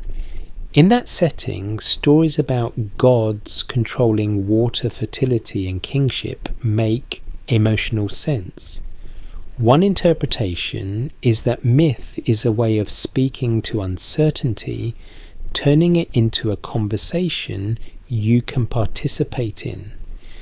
A more cautious explanation could be that myths are also political, used to legitimize institutions and reinforce social hierarchies. You sit with the audience and let the story flow over you. The lamplight makes everyone look softer. The world feels older, but also strangely familiar. Someone near you whispers a joke under their breath at exactly the wrong moment, and you realize the ancient world also has that person, the one who cannot resist commentary. The only difference is they do not get to hide behind texting. Now, you invite the artifact into this space carefully without claiming it belongs here. Most historians agree that objects can be used in ritual performance and temple display. Archaeology suggests that certain items gain symbolic weight simply because they are rare, well-made, or associated with authority. One interpretation is that an unusual object might be treated as sacred, not because it is supernatural, but because it feels different and controlled. A more cautious explanation could be that many ritual objects are ordinary in material terms and become special through context and practice. So here is your gentle imagination rung, and you keep it soft. Some parts are documented, some are interpretation, and some are gentle imagination. What if the artifact is not a machine part at all, but a stage prop for myth? What if those neat grooves and repeated marks blocks are designed to catch lamplight in a particular way, so the surface seems alive during a chant? What if the grid pattern is meant to suggest order fates or cosmic structure, the kind of visual that makes an audience feel the presence of something larger? You are not proving anything tonight, you are following clues. You can almost see it. A priest lifts the object briefly. The audience leans in. The storyteller's voice lowers. The object does not need to do anything mechanical. It only needs to look authoritative, like a physical punctuation mark at the climax of a tale. Now let me rephrase that more carefully. That is a possibility, not a certainty. A more cautious explanation could be that the artifact's appearance is simply a byproduct of how it was made and used in a practical setting. Still, it raises the possibility that you are asking the wrong kind of question when you demand it fit a modern category. The mystery isn't in what we know, but in what we can't confirm. You watch the storyteller finish a scene with a repeated line, and the audience responds like they have heard it before because they have. Repetition is memory. Repetition is comfort.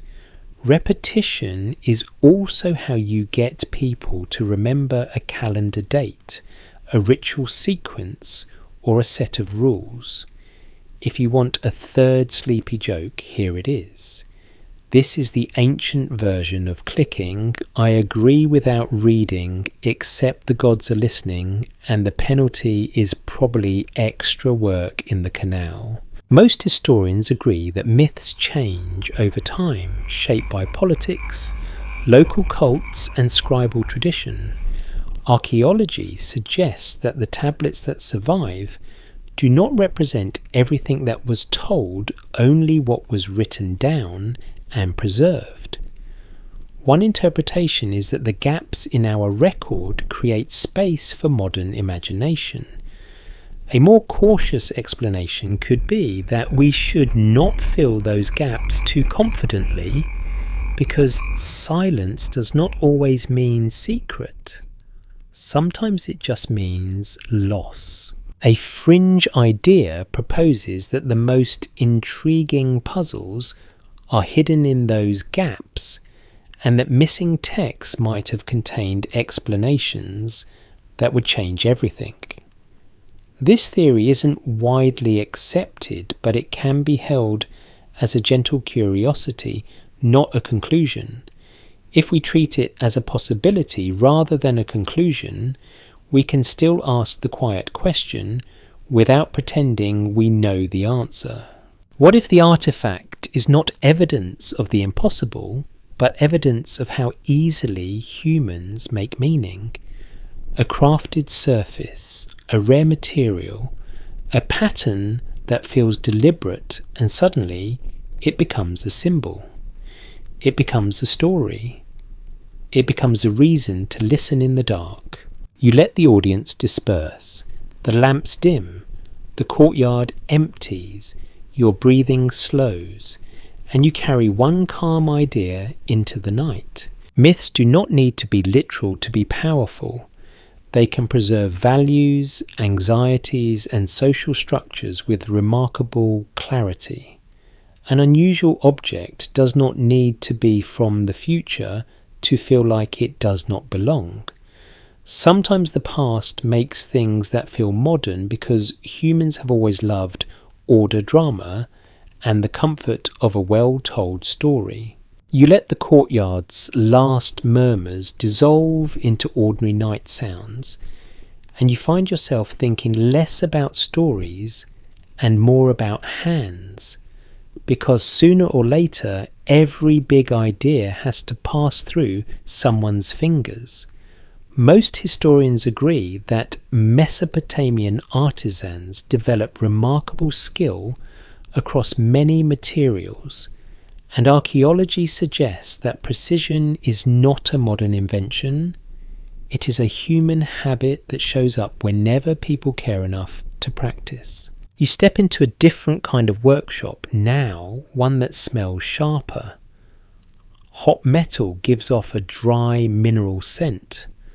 Charcoal smoke hangs low. A stone anvil sits like a patient animal. Tools are arranged within easy reach because nobody wants to search for a chisel while something is cooling, and also because ancient people like modern people know the rage of losing the one tool you actually need. A craftsperson holds a piece of copper or bronze with tongs, turning it in the fire until it glows. Archaeology suggests that metallurgy develops early in the region through contact and trade, and what's broadly accepted is that metals are valuable not only for weapons but for tools, ornaments and status objects. One interpretation is that metalwork encourages a mindset of tolerances and fit because you learn quickly that parts must align if you want them to work. A more cautious explanation could be that most objects are still made as single pieces rather than modular assemblies, and that we should not force modern engineering concepts onto every ancient artifact. Still, the evidence we do have points to ancient crafts achieving clean lines, tight joins and deliberate surfaces. Inlay work can be extremely precise. Seal carving can be microscopic in detail. Standard weights can be consistent. You watch a metalworker file an edge, not rushing, not showing off, simply aiming for the right shape. You notice something in the corner of the workshop, a small bowl of gritty sand and powdered stone. Next to it, a polished bead that catches the light like a drop of frozen water. Most historians agree that Sumer and its neighbours value decorative stones like lapis lazuli and carnelian, and archaeology suggests that bead drilling and polishing can reach impressive refinement.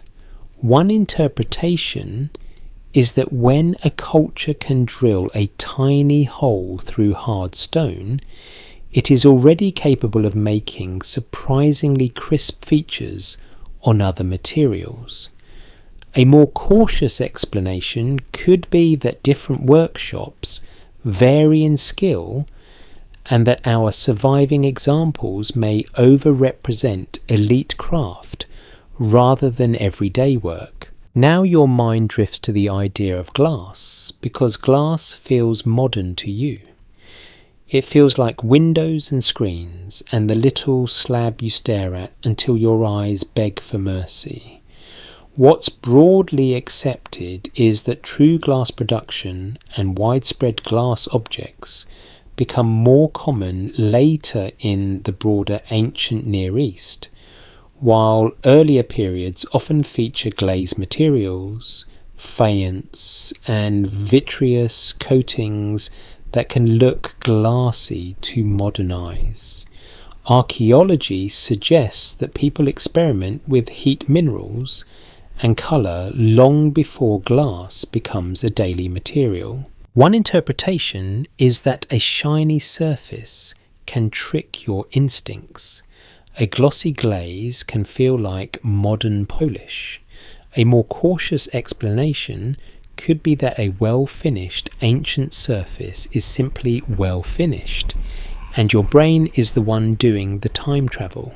Historians still argue whether certain early vitreous materials in Mesopotamia should be described as proto-glass innovations or as distinct traditions of glazing and faience that develop on their own terms. You let that debate sit calmly on the workbench. It reminds you that categories are not always clean. Modern labels can flatten ancient variety, and flattening the past is how you end up with an artifact that feels like it does not belong. You look again at the imagined object with grooves and repeated marks, and you ask a practical question instead of a dramatic one. What kind of craft environment produces regular spacing and clean edges? The evidence we do have points to several. A file and a steady hand can do a lot. A straight edge can do a lot. A template can do even more. Most historians agree that templates and standard measures support mass production of sorts, especially for items like bricks, weights, and repeated decorative motifs. One interpretation is that the artifact's neatness could come from a template-guided process, where a maker presses a tool into the surface at measured intervals. A more cautious explanation could be that wear and later handling exaggerate the impression of regularity. Your eyes might be smoothing out irregularities because you want the pattern to be perfect. You move closer to the firelight and watch another craftsperson work with stone carving a small cylinder seal. The carving tool makes tiny scratches. The surface becomes a miniature world. Archaeology suggests that seals can be used to mark ownership and authorize transactions, and what's broadly accepted is that these seals are both administrative tools and works of art.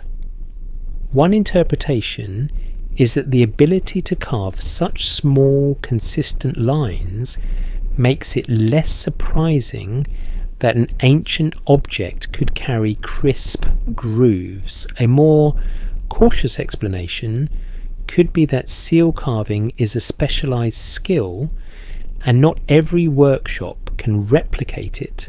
Your mind tries to summon the word gears because gears are your favorite shortcut to advanced technology.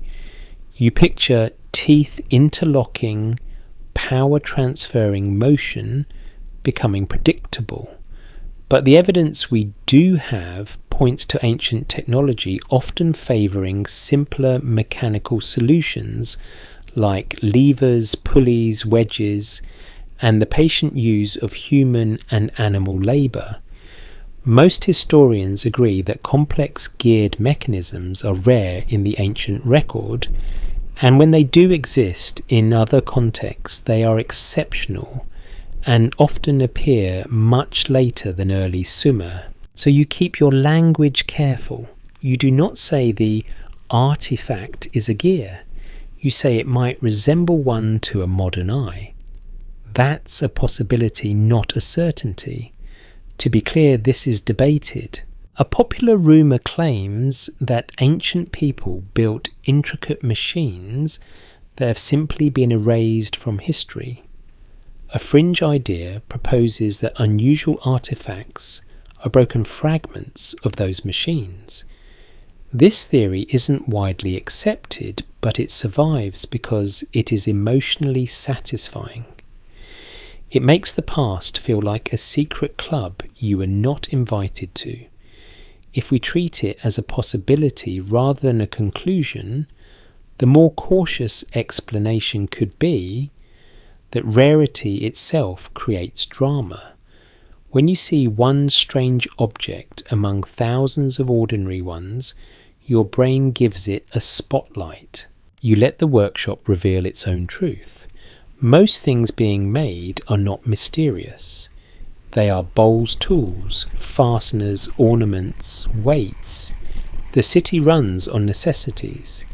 If an object is unusual, it might be because it is specialized. Specialized does not mean impossible. Now here is a quirky tidbit offered gently.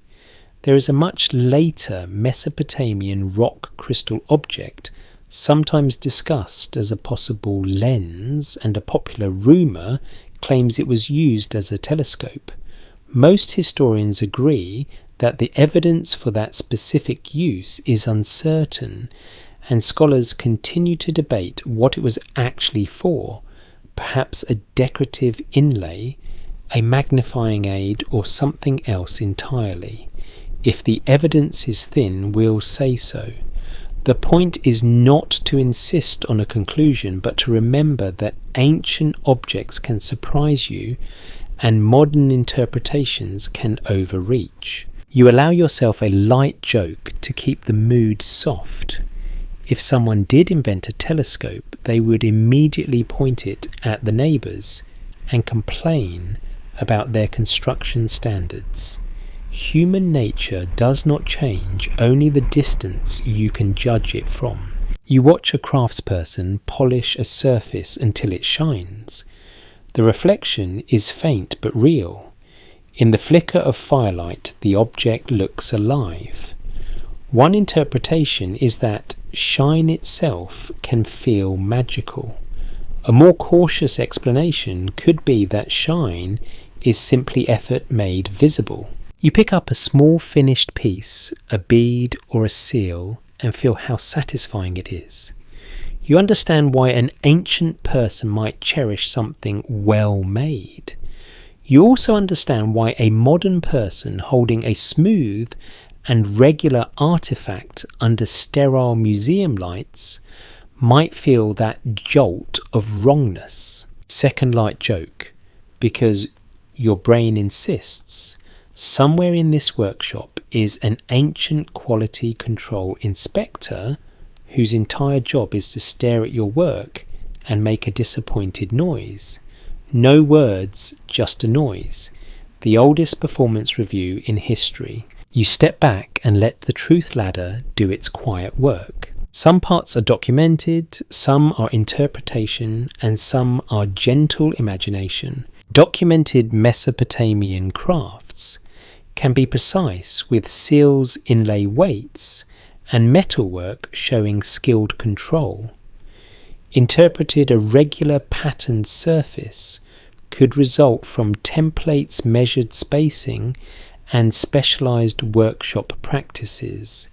Imagined what if the artifact is meant to be handled in low light, where its grooves catch firelight like a controlled shimmer, making it feel like more than a tool without needing it to be a machine. The mystery isn't in what we know, but in what we can't confirm. Third light joke, very gentle. If you want to know what truly should not exist in the ancient world, it is a tool that never goes missing. Even now, the minute you set down your favourite screwdriver, it teleports to a parallel universe. The ancients would have called that a god. You breathe slowly and accept the workshop's calm lesson. The ancient world is capable, it is inventive, it is patient. It does not need futuristic explanations to produce surfaces that look surprisingly modern. And that means the artifact can remain a puzzle without becoming a prophecy. It can be unusual without being impossible. You keep the solid ground separate from the mist, and you let the firelight fade into quiet, leaving you with the steady, reassuring idea that human hands have always been able to do more than we expect. You drift out of workshops and star roofs and into a quieter, stranger ecosystem, where the past changes hands, not in the sun, but in offices and parlours and back rooms that smell like waxed wood and strong tea. Most historians agree that the modern collecting of ancient artefacts has a complicated history, and archaeology suggests that when objects leave the ground without careful documentation, they also leave behind a lot of their meaning. The evidence we do have points to a simple problem that can turn any unusual piece into a legend. Paperwork is not glamorous, but it decides what you can responsibly claim. You stand in your imagination inside a collector's study. The walls are crowded with shelves. There are framed maps, brass lamps, and a desk that looks like it has never met a clear surface in its life. A small display case holds objects that look important, mostly because they are behind glass. The room is warm and a little too proud of itself. A dealer arrives with a box. The box is lined with velvet. Because velvet is how you tell your brain this is valuable, even if you do not know what it is. The dealer speaks softly with the careful rhythm of someone selling certainty without actually promising it. You lean in because humans are built to lean in when someone whispers. What's broadly accepted is that the antiquities market, especially in past centuries, often operates with incomplete information. Some objects are legally excavated and documented. Some are traded with murky records. Some are outright fakes. One interpretation is that collectors and museums sometimes create incentives, even unintentionally, for objects to appear more exciting, older, or more famous than the evidence can support. A more cautious explanation could be that many curators and collectors act in good faith, working with the best information available at the time, and that honest mistakes can become institutionalized simply because the label looks official. Historians still argue whether the growth of museum collections in the 19th and early 20th centuries did more to preserve ancient material from loss, or more to encourage destructive digging and the loss of archaeological context. That debate is heavy, so you hold it gently. The evidence we do have points to both outcomes existing side by side, depending on the place, the era, and the behaviour of the people involved. Some collecting protects objects from destruction. Some collecting pulls objects out of their stories. You watch a curator lift an artifact from a box and turn it under lamplight. The curator is careful, professional, a little tired. The dealer provides a story, found near a temple, from a famous site, part of an old family collection. The story arrives fully dressed with confidence as its perfume. Let me rephrase that more carefully. A story attached to an object is not automatically a lie. That's a possibility, not a certainty. But it is also true that stories can be improved in the retelling, especially when improved stories sell better. The evidence we do have points to provenance, the documented chain of custody being crucial. Most historians agree that when provenance is strong, interpretation becomes safer. When provenance is weak, interpretation becomes slippery. One interpretation is that uncertainty does not stop people from believing. It can actually make belief more intense because the gap invites imagination. A more cautious explanation could be that uncertainty should simply lower your confidence and raise your curiosity. Now you imagine the moment a label is written, a card is typed, a number is inked on a tag. Someone writes Sumer because it sounds right, and because the region is famous, and because nobody in that room wants to admit they are guessing. The label goes into a drawer. Later, the drawer becomes a cabinet. Later, the cabinet becomes a catalogue entry.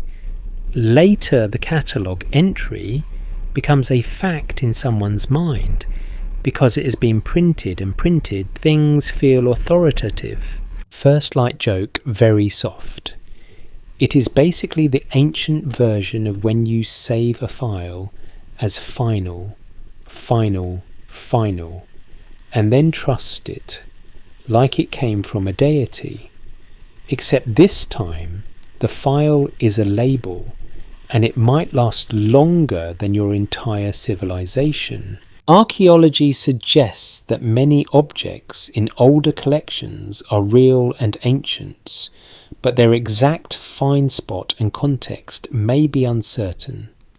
Most historians agree that early excavations sometimes divided finds among institutions through systems that do not always preserve full contextual records.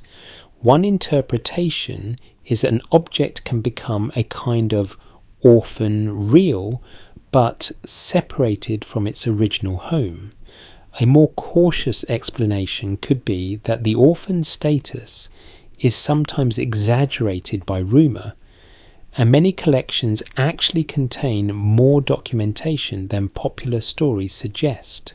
Now, The Mist tries to turn this into something dramatic. A popular rumour claims that museums are full of secret rooms where impossible artefacts are hidden from the public. This theory isn't widely accepted, and a more cautious explanation could be far simpler.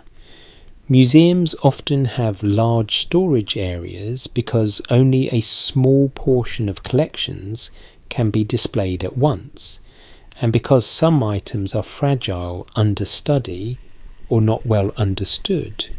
If we treat the rumour as a possibility rather than a conclusion, it still points at a real feeling.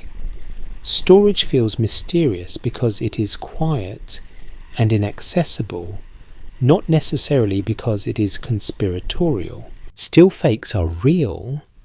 The evidence we do have points to forgery being an old profession because demand creates temptation.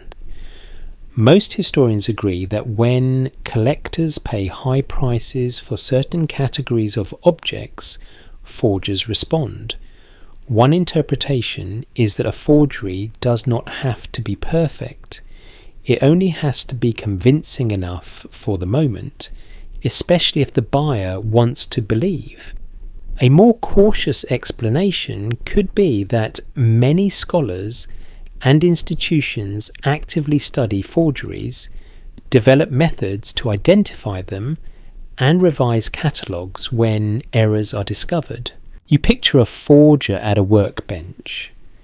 The scene is not dramatic, just focused. Tools, pigments, a stone to abrade edges, a plan to imitate wear. The forger might use an old piece of material and add new markings, or the forger might make a whole object from scratch and then age it artificially. Archaeology suggests that without context, even skilled experts must rely on the object's material properties and stylistic comparisons, which can be difficult when the object is unusual. Second light joke. If you ever want to know how good humans are at pretending, remember that someone once sold a fake ancient artifact and then slept peacefully afterward. That level of confidence is frankly aspirational. A fringe idea proposes that some forgeries are created not for money, but to push a narrative to make a theory look true. This theory isn't widely accepted as a broad explanation, but it can be treated as a possibility in specific cases where motives and patterns make sense. The evidence is usually thin, so if it is thin, we'll say so. Most of the time, a more cautious explanation could be that money and prestige are already strong enough motivations. Now you let your mind consider a more ordinary, almost tender possibility. Honest mistakes. A crate is moved during a renovation. 2 tags are swapped. A handwritten note is misread. A number is copied incorrectly. Most historians agree that cataloguing systems have improved, but older records can be messy, especially when collections have been moved, reorganized, or inherited across generations of staff. Historians still argue whether the most common cause of impossible artifact stories is deliberate fraud or ordinary misattribution that grows more dramatic over time. That debate has a calming effect if you let it. It means you do not have to choose between miracle and hoax. There is a wide middle zone where humans simply make errors and then forget they made them. You imagine a curator making a careful note. This might be Sumerian. This might be later. This might be from another region. The curator writes uncertain and feels a little relief, because uncertainty is honest. Then a decade passes. Someone else prefers cleaner labels.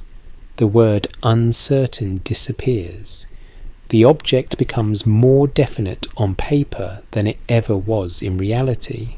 Third light, joke, gentle. This is how your closet works too. You start with one honest pile labelled maybe, and then one day you decide everything is keep because dealing with uncertainty is exhausting. The evidence we do have points to a practical safety rule. When a story around an object becomes more confident than the object itself can justify, you should slow down. One interpretation is that excitement is not evidence. A more cautious explanation could be that excitement is simply a signal to check your work twice. And now, because you are following clues rather than proving anything, you let the artifact's two new feelings sit beside these realities. It's possible the object is genuinely ancient and simply well made. It's possible it is ancient but misattributed. It's possible it is a modern fake. It's also possible it is an ancient piece that was altered later with modern marks added to an old surface, which can happen in certain kinds of fraud. That's a possibility, not a certainty. Some parts are documented, some are interpretation, and some are gentle imagination. We'll keep the solid ground separate from the mist. So you end this stretch of the journey with a quieter kind of suspense.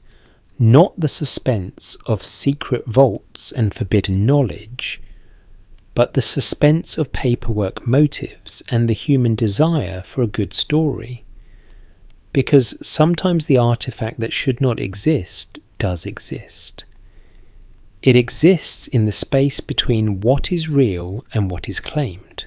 And that space, oddly enough, is one of the most human places in history. You step out of the warm, story-rich rooms of collectors and into a place that smells like gloves, clean solvents, and a kind of sterile patience. Most historians agree that modern archaeology and conservation rely on scientific testing to learn about materials, and age and archaeology suggests that laboratories can clarify certain questions while leaving others stubbornly open. The evidence we do have points to a quiet reality that is both comforting and annoying. Science can narrow possibilities, but it rarely hands you a single perfect answer wrapped in a bow. You stand at a lab bench under bright light that makes every scratch look like a confession. Someone slides the artifact into view on a padded tray. You put on gloves that snap softly at the wrist, and you try not to feel dramatic. It's just a lab, not a movie set. No thunder, no ominous chanting, mostly paperwork and very serious people drinking lukewarm coffee like it's a moral duty. A conservator leans close with a magnifier. Another person checks the surface under different angles of light. A microscope waits nearby, ready to turn your small mystery into a landscape of tiny ridges and pits. The evidence we do have points to a first step that is deceptively simple. You look, you describe, you document, you avoid bold conclusions when the object can still surprise you. Most historians agree that different materials require different dating approaches. Organic materials like wood reed and cloth can sometimes be tested with radiocarbon methods, while ceramics can sometimes be studied with techniques like thermoluminescence or related approaches that estimate when a piece was last heated. Archaeology suggests that residues, patinas, and tool marks can also provide clues. One interpretation is that the lab is not a judge issuing verdicts but a toolbox. A more cautious explanation could be that every tool has limits and every limit matters. Historians still argue whether laboratory testing can reliably settle the age of unusual artifacts when the object lacks secure archaeological context and may contain mixed or repaired materials. You let that sentence settle because it sounds like an adult version of it's complicated, and it is. You start with the obvious question, what is it made of? Stone, metal-fired clay, a composite, something else. The evidence we do have points to material analysis being one of the strongest anchors you can get, because materials leave signatures. Microscopic structure, elemental composition trace impurities. Manufacturing marks. Most historians agree that identifying the material can immediately eliminate some dramatic claims. If someone insists an object is made from a modern alloy that did not exist in antiquity, a careful reading might suggest you should check the chemistry before the story. Now, you do not assume the artifact is modern.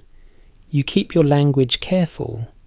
It's possible it is ancient and made from material that looks unusual only because it is rare in your reference set. A more cautious explanation could be that the object is a mix, an older base with later additions. Another cautious explanation could be that the object has been cleaned or treated in the modern era, which can change surface appearance and confuse tests. You watch the lab technician take tiny measurements. Not big chunks, not dramatic scraping, just careful sampling where allowed because conservation is a discipline of restraint. A small swab for residue, a microscopic look at grooves, a scan for elemental composition. The light hums overhead like a bored insect. First light joke very soft. The lab is the only place where everyone agrees that dust is both the enemy and the main character. The evidence we do have points to tool marks being a useful clue. Under magnification, you can sometimes see whether a groove was made with a hand tool, a wheel, a modern rotary device, or something that leaves a particular pattern. One interpretation is that toolmark analysis can suggest a manufacturing process. A more cautious explanation could be that toolmarks overlap across eras and skilled modern imitation can mimic ancient-looking marks, while ancient marks can look unexpectedly crisp if the artisan was skilled. You shift to another anchor. Surface aging. Most historians agree that objects buried for long periods can develop patina, mineral deposits, microcracking, or other forms of weathering depending on environment. Archaeology suggests that burial conditions vary wildly, and that some objects can survive in ways that preserve sharp edges, while others erode quickly. One interpretation is that an object's clean look does not automatically mean it is new. A more cautious explanation could be that aggressive cleaning, polishing, or restoration can make a genuinely old object look suspiciously fresh. Now, the lab introduces you to the most emotionally challenging concept in the history of human curiosity: contamination.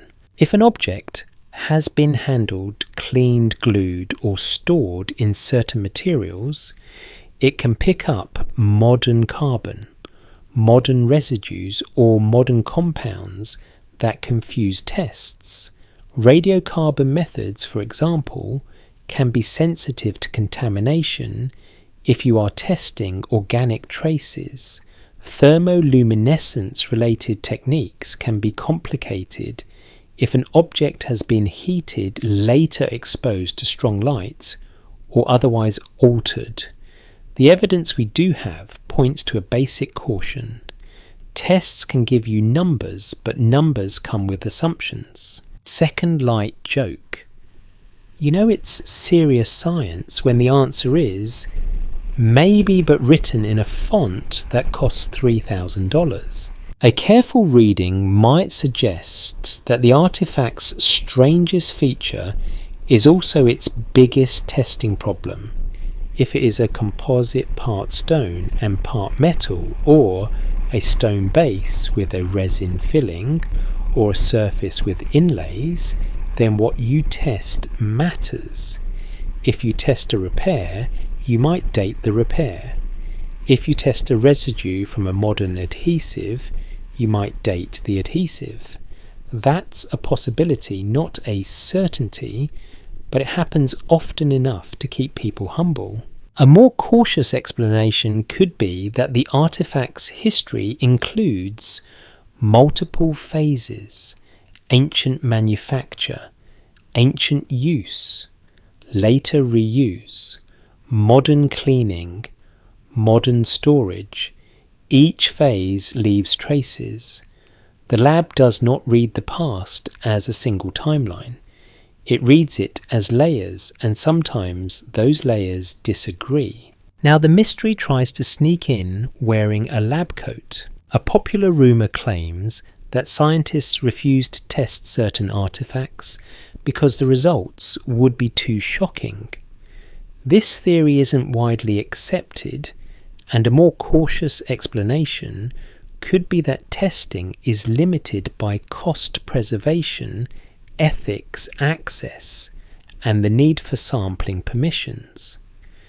There is also the simple fact that some tests cannot answer certain questions cleanly. The mystery isn't in what we know, but in what we can't confirm. A fringe idea proposes that conflicting test results are evidence of something impossible, like an object existing outside normal time. This theory isn't widely accepted, but it appears because people dislike ambiguity. If we treat it as a possibility rather than a conclusion, the calmer interpretation is straightforward. Conflicting results can reflect mixed materials, contamination, uncertainty, ranges or methods applied to the wrong component. The lab team discusses results in careful language, the kind you would use if you were trying to explain a tricky recipe to someone who will absolutely skip a step. One test suggests the surface deposits are consistent with long burial. Another suggests modern residue in a groove. A third suggests a material composition that fits known ancient sources but not uniquely. The evidence we do have points to a realistic outcome. The picture becomes narrower but not final. Let me rephrase that more carefully. Narrower does not mean solved. That's a possibility, not a certainty. Third light joke. Gentle. You walk in hoping for a thunderbolt, and the lab hands you a spreadsheet and a headache, which is the most modern experience imaginable. Most historians agree that the best results come when lab data is combined with context typology and careful comparative study. Archaeology suggests that one line of evidence can mislead, while multiple lines can support each other. One interpretation is that the artifact's story should be built like a stable table with several legs. A more cautious explanation could be that you still might not know. and the honest endpoint may be a range of possibilities rather than a single conclusion. Some parts are documented, some are interpretation, and some are gentle imagination. We'll keep the solid ground separate from the mist. If the evidence is thin, we'll say so. So here is the calm takeaway that the lab offers you, wrapped in bright light and patient voices. The artifact can be analysed in many ways, but every method has limits. Conflicting hints do not automatically mean fraud or miracle. They can mean the object has a complicated life, the kind that real things tend to have when they survive for millennia and then pass through modern hands. You lift your eyes from the bench and breathe slowly. The room is quiet. The artifact rests. The numbers sit on paper like cautious whispers, and you accept the most responsible kind of suspense. Not the suspense of certainty, the suspense of careful not knowing. You stand in a quiet, mental crossroads where the artifact stops being a single thing and becomes a problem of decision-making. Most historians agree that extraordinary claims in archaeology are best handled with structured skepticism, and archaeology suggests that the simplest explanation often wins, not because the world is boring, but because evidence is picky. The evidence we do have points to a useful habit you can borrow for the night when you face a puzzle that feels too loud. You give it 3 calm exits and see which one stays standing. Exit 1 is the solid ground. What's broadly accepted is that ancient societies, including Sumer and its neighbours, produce a wide range of skilled material culture, and that modern eyes sometimes underestimate that skill. Most historians agree that precision standardization and careful design can exist without modern industry. One interpretation is that your artifact's neat lines and repeated marks might reflect a workshop tradition that values order and repeatability. A more cautious explanation could be that you are seeing the best of what survived, or the best of what was collected, which can make the past look unusually polished. You imagine yourself holding the object under neutral light and describing it without drama. It has grooves, it has impressions, it has edges that seem deliberate. The evidence we do have points to multiple ancient uses for such features, from alignment guides to mounting surfaces to tally or measurement aids. One interpretation is that it belongs to a system of administration or craft that feels modern simply because it is organized. A more cautious explanation could be that it belongs to a ritual or symbolic system that uses order as a visual language. Exit 1 does not require miracles, it requires patience. Exit 2 is the paperwork ground the ground that decides what you can responsibly say. Archaeology suggests that context and provenance can transform an object from a curiosity into evidence. Most historians agree that misattribution is common enough to be taken seriously, especially in older collections and complex excavation histories. One interpretation is that the artifact could be ancient, but not from the place or period the label claims, and that the mismatch is what produces the shock. A more cautious explanation could be that the label is mostly right, but missing important qualifiers like uncertain or possibly later, which can change everything. You picture a catalogue entry that looks clean because it has been simplified. Humans like clean. Your closet likes clean too, right up until you open the door and the closet delivers a lecture on gravity. A careful reading might suggest that when an object is unusual, the safest label is often the least satisfying one. Uncertain origin possible, later intrusion comparanda needed. The evidence we do have points to that kind of language being boring and truthful at the same time. Exit 2 does not require the artifact to be fake. It only requires the story around it to be wrong. Exit 3 is the mist, the part you treat gently and never confuse with stone. A fringe idea proposes that some objects are out of place because the past contains hidden technological chapters.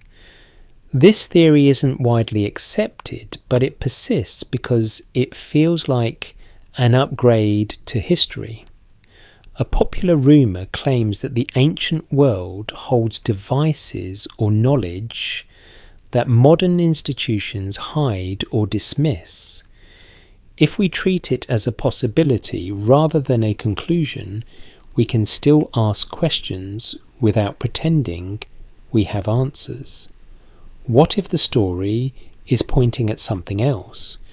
What if the artifact is a mirror for the way humans crave a secret ladder out of uncertainty? Some parts are documented, some are interpretation, and some are gentle imagination. We're not proving anything tonight, we're following clues. We'll keep the solid ground separate from the mist. If the evidence is thin, we'll say so. Now you set those 3 exits side by side and do something surprisingly modern. You weigh them. Most historians agree that good explanations should fit multiple facts at once. Archaeology suggests that the best explanation is not always the most exciting, but the one that survives the most questions. One interpretation is that you can treat the puzzle like a small trial, not in a courtroom sense, but in a testing sense. You ask what each exit predicts. If exit 1 is true, the object should show manufacturing marks consistent with ancient craft materials, plausible for ancient contexts and design features that match known patterns of administrative or ritual practice, even if imperfectly. If exit 2 is true, the object should show clues of being out of place, mixed signals in labelling or stylistic ties to another region or time. If exit 3 is true, you would expect not just one strange object, but a pattern, multiple, finds in independent contexts consistent evidence that refuses to fit mainstream frameworks. And here, the evidence we do have points to a quiet reality that fans of mystery sometimes dislike. Single objects rarely carry the burden of rewriting history. Patterns do. Historians still argue whether out-of-place artifact stories survive mainly because of genuine unresolved anomalies or because the stories spread faster than the careful analysis. You let that sentence land softly because it is not an insult to wonder. It is a safety rail. It means you can enjoy mystery without falling into certainty. You notice your own mind doing something predictable. It wants the artifact to be either a dull administrative tool or a cosmic bombshell. Your mind hates the middle, the place where the answer might be, we do not know yet. One interpretation is that the middle feels unsatisfying because it does not give you closure. A more cautious explanation could be that the middle is where honest scholarship lives, not because scholars are indecisive, but because the past is incomplete. First light joke, because your brain needs a snack. Your mind wants a binary answer the way it wants to skip the recipe and still get perfect cookies. It wants to pour mystery into a bowl, stir twice and call it done. You slow down and do the calm thing again. You separate documented ground from interpretation. Documented ground. Sumer and neighbouring cultures build complex city systems, develop writing, use measurement trade widely, and support skilled crafts. Interpreted ground. A patterned artifact might look anachronistic because of design context or later handling. Imagined ground. What if the artifact becomes a story magnet, pulling in every modern anxiety about hidden truths and lost knowledge? Now you explore a new angle, a quieter one, the one that does not get enough attention because it is not flashy. Most historians agree that archaeological interpretation includes cognitive pitfalls. Archaeology suggests that confirmation bias can shape which details you notice and which you ignore. One interpretation is that once you hear artifact that should not exist, you begin scanning for features that support that feeling. A more cautious explanation could be that careful documentation and peer review help counter that tendency, even if they cannot remove it completely. You imagine two observers looking at the same grooves. One calls them channels for binding. Another calls them circuitry. The difference is not only knowledge, but expectation. The evidence we do have points to expectation being powerful. It can be a lens or a fog. Second light joke. Expectation is like when you walk into a room to grab one thing and suddenly you are holding a completely different object and have no idea why. Your brain is ancient too, just with better branding. Now you give the puzzle another test, one that respects both skepticism and wonder. You ask what you would need to move from mist to stone. Most historians agree that strong claims require strong support across multiple independent lines of evidence. Archaeology suggests that secure context, consistent material analysis, and plausible cultural parallels are essential. One interpretation is that the artifact to truly challenge mainstream chronology would need to be found in a well-documented layer with other dated materials and to show manufacturing and composition that cannot be explained by known ancient methods or later intrusion. A more cautious explanation could be that in many real cases the evidence never reaches that level, not because the artifact is worthless, but because the record is incomplete. That is not the end of wonder. It is the shape of responsible wonder.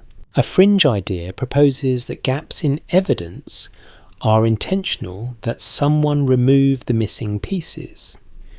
This theory isn't widely accepted, and a more cautious explanation could be that the ancient world loses things constantly through decay, conflict, and simple time. If we treat the fringe idea as a possibility rather than a conclusion, it becomes a mood, not a fact.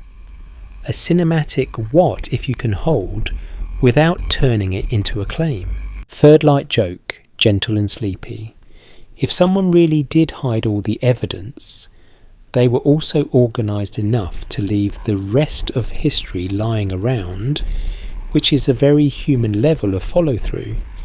Imagine a secret cabal that can rewrite civilization, but still cannot stop you from finding a lost sock in your dryer. It's possible, but it's also funny. You breathe slowly. You listen to the soft imaginary hum of a fan. The world feels calm again, and you decide for tonight that the artifact's most honest identity is not proof of anything. It is a fork in the road, a prompt, a test of how you handle uncertainty. The evidence we do have points to multiple plausible exits, and the mature move is to walk them carefully one at a time without pretending you are already at the destination. You hold on to the central safety line like a warm blanket. Some parts are documented, some are interpretation, and some are gentle imagination. The mystery isn't in what we know, but in what we can't confirm. And in that quiet, you let the puzzle stay open, not as a threat, not as a secret war against history, but as a calm invitation to keep thinking without needing to win. You let the crossroads fade and you settle into a calmer, more human rhythm. Because a big part of archaeology is learning to live with unanswered questions without turning them into drama. Most historians agree that the archaeological record is incomplete by nature, and archaeology suggests that what survives is shaped by chance, by environment, by later disturbance, and by what people choose to keep. The evidence we do have points to a simple truth that can feel oddly soothing. Not knowing is not failure. It is the default condition of deep time. You imagine yourself walking along the edge of an ancient field at dawn. The ground is cool and slightly damp. The reeds by the canal whisper in the breeze. A farmer adjusts a simple tool and checks the water level with a glance that contains a lifetime of experience. The city is not roaring yet. It is waking slowly like you, except the city does not need coffee, it needs barley. What's broadly accepted is that much of ancient life leaves faint traces rather than bold ones. Wooden tools rot, textiles decay, leather disappears, even mud brick walls melt back into earth when they are abandoned. Archaeology suggests that we often reconstruct worlds from fragments and patterns rather than complete objects. One interpretation is that the past is not hiding from you. It is simply dissolving steadily the way all things do when time has the advantage. A more cautious explanation could be that some losses are also caused by human activity, rebuilding, looting, war, and modern development, which can remove evidence faster than any natural process. Historians still argue whether the biggest gaps in our understanding of early Mesopotamia are caused primarily by the natural decay of perishable materials or by human actions that disrupt and remove archaeological contexts. You keep that debate close because it helps you frame the artifact's strangeness in a healthier way. If most tools were made from wood fibre and simple composite materials, then many everyday devices would not survive. A careful reading might suggest that the surviving record leans heavily toward clay stone and fired materials. It's possible that the artifact feels too advanced because it is a hard remnant of a system that once included soft parts now gone. This is suggestive, not conclusive, but it might support the idea that what you are seeing is incomplete. A grooved surface might once have held cords, thin wooden slats, wax or resin inserts. The rigid piece survives, the flexible parts vanish, and the object looks wrong because it looks unfinished to you. Most historians agree that reconstruction in archaeology often involves cautious inference from what remains. Archaeology suggests that you can sometimes detect missing parts through wear patterns, attachment points, residue traces, or repeated designs across multiple finds. One interpretation is that you can treat the artifact as a clue to an absent system. A more cautious explanation could be that without multiple examples, you risk inventing a system that never existed. Now you do something different. You step away from explanations and into the feeling of living with not knowing. You sit in the shade near a canal. You watch the water move slowly. You listen to the faint scrape of a tool. You notice how much of life is repetition. The same walk, the same ration, the same repair, the same careful marks made by hands that want the world to hold together. A careful reading might suggest that ancient people are not obsessed with being mysterious. They are obsessed with making things work, keeping water flowing, keeping food stored, keeping agreements recorded, keeping the gods content, keeping the roof from leaking. The evidence we do have points to a world of practical priorities, and that practical world can still produce objects that look strange to you because your modern categories are not always the right ones. A fringe idea proposes that not knowing is evidence of suppression, that missing information must mean someone hid it.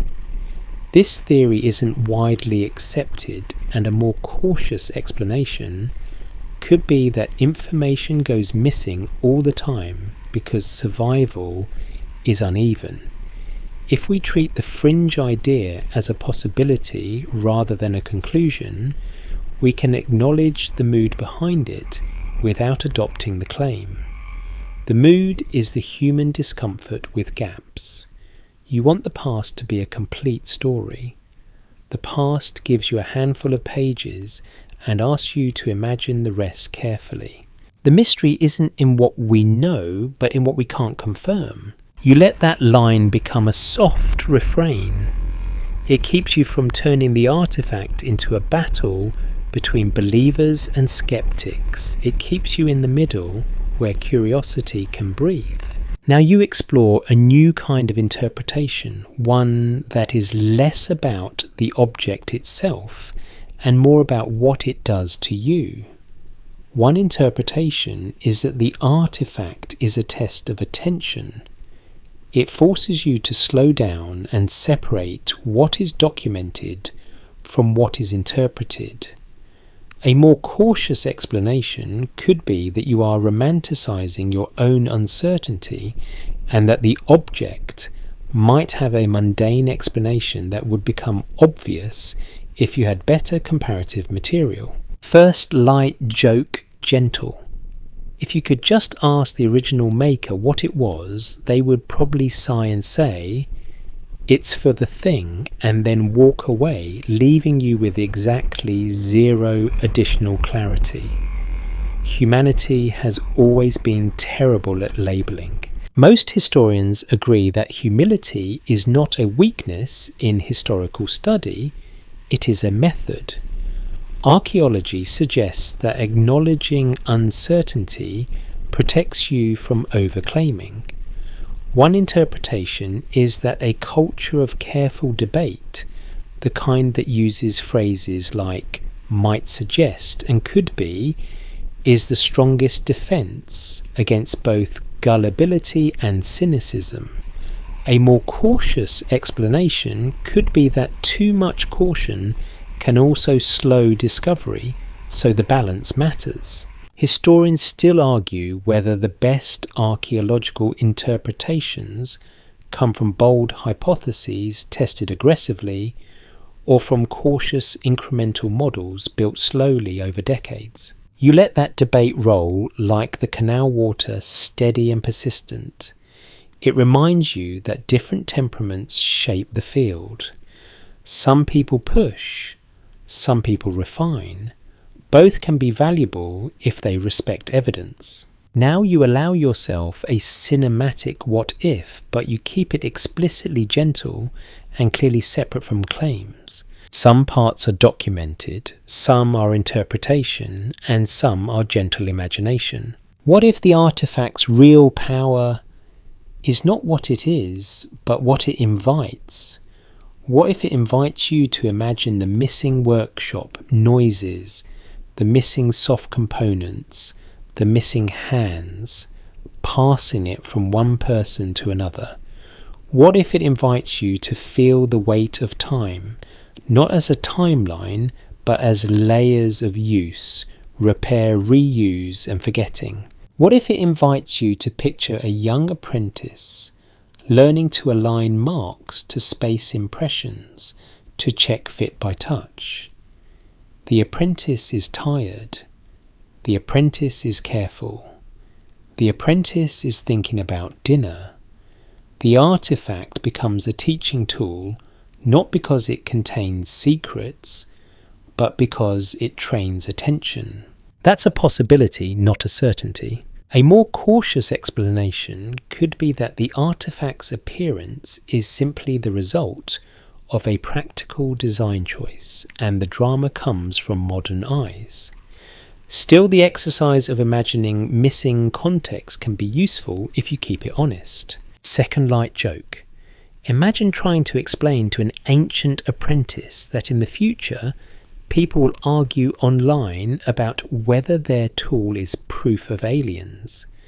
The apprentice would stare at you, blink slowly, and go back to sanding because they have work to do. The evidence we do have points to another calming idea. Most historians agree that large parts of Sumerian daily life are reconstructed from ordinary records, ration lists, legal disputes, inventories, and school exercises. Archaeology suggests that these mundane documents are powerful precisely because they are not trying to be mysterious. One interpretation is that the best antidote to wild speculation is not anger, but familiarity with the ordinary past. A more cautious explanation could be that even ordinary records can be interpreted in multiple ways, and debate remains. So you imagine a clay tablet listing labour assignments. You imagine a worker receiving grain. You imagine a canal being repaired. And you place the artifact somewhere in that ordinary world, not as a cosmic exception, but as a possible tool mount guide or symbolic piece with a specific function in a specific moment.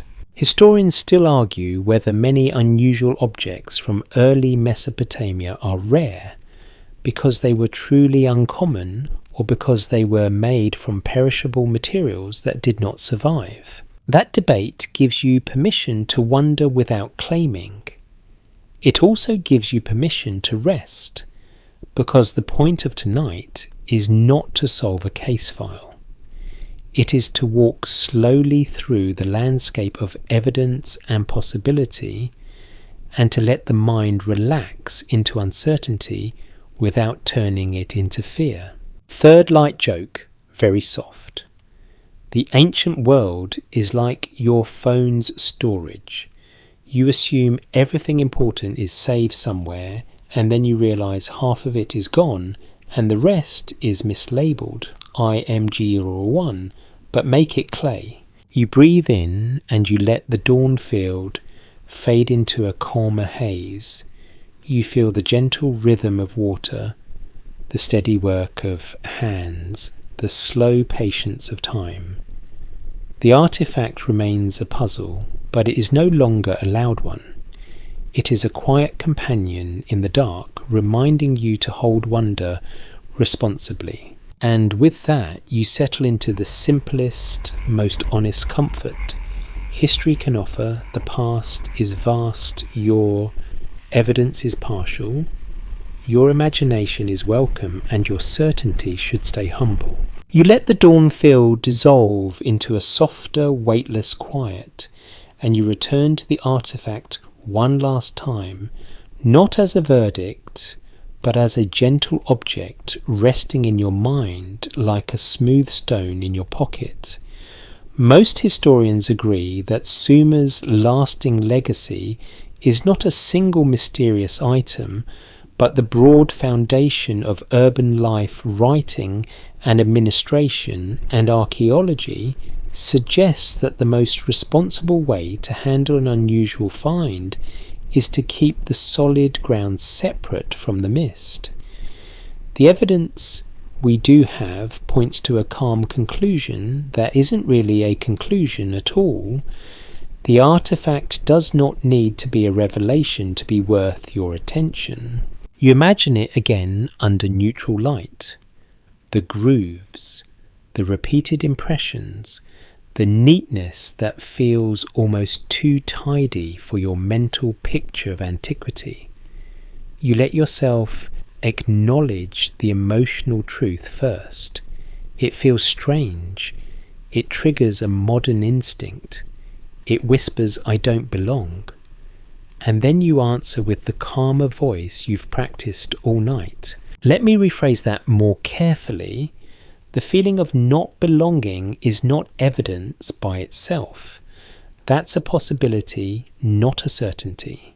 Most historians agree that the ancient world contains a wide range of craftsmanship, and organizational thinking and archaeology suggests that your surprise often says as much about your expectations as it does about the object. One interpretation is that the artifact's too modern look could result from skilled handwork templates and the ancient love of repeatable order. A more cautious explanation could be that the object is misattributed, moved, relabeled, or separated from its original context in ways that make it look wrong on paper, even if it makes sense in reality. Historians still argue whether the most persistent should not exist.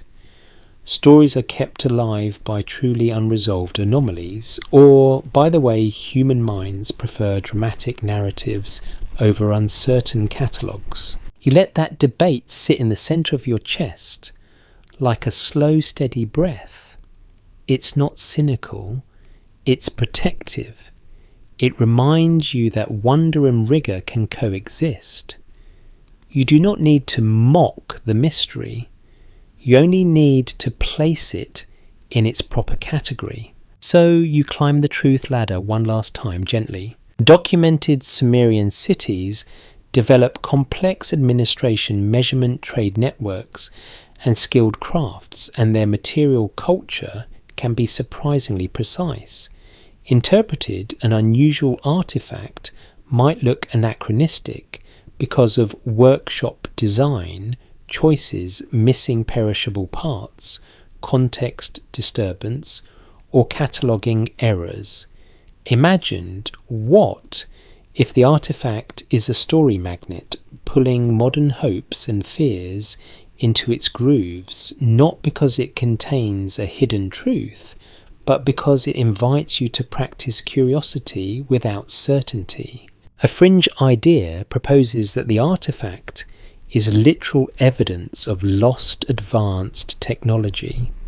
This theory isn't widely accepted, and if we treat it as a possibility rather than a conclusion, it becomes a mood you can explore without turning it into a claim.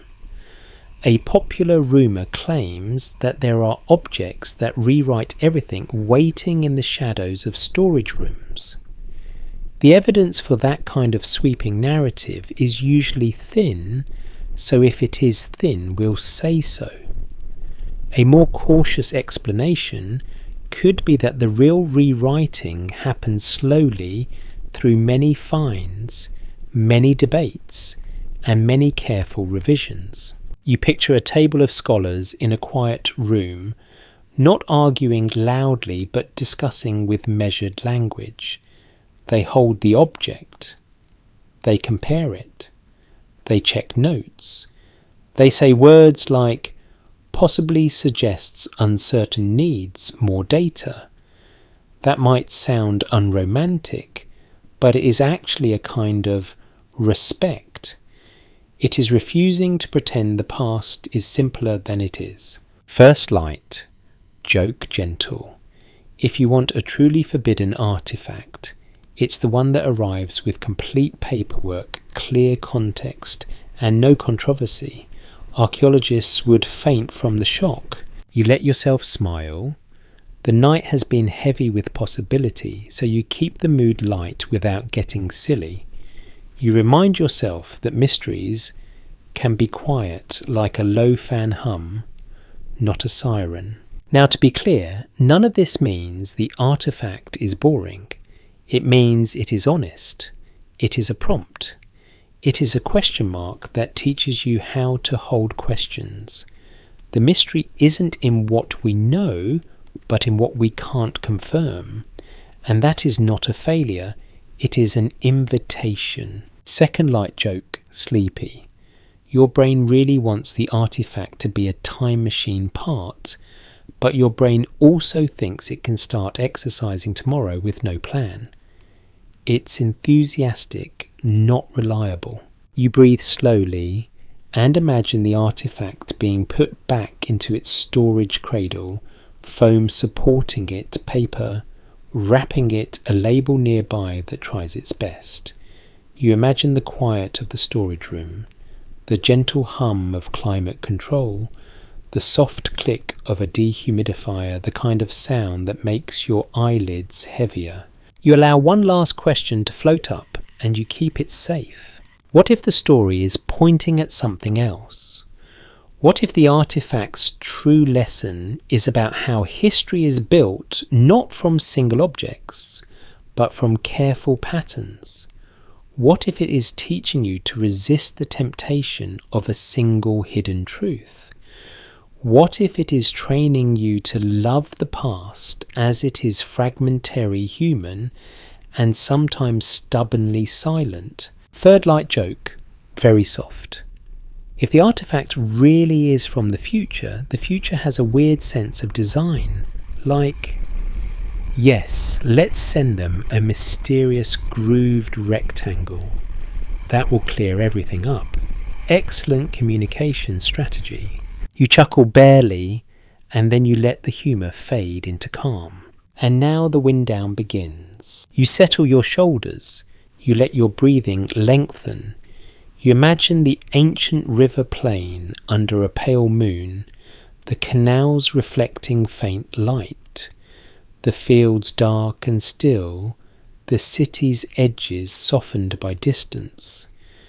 The sounds become fewer, a far-off animal call, a faint rustle of reeds, a sleepy footstep on packed earth that fades as soon as it arrives.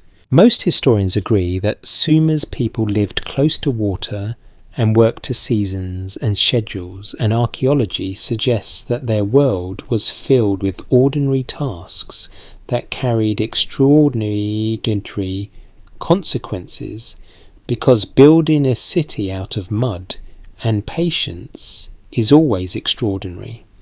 One interpretation is that the artifact is simply one more object in that world, held used, set down, forgotten, and rediscovered by minds like yours that can't help but wonder.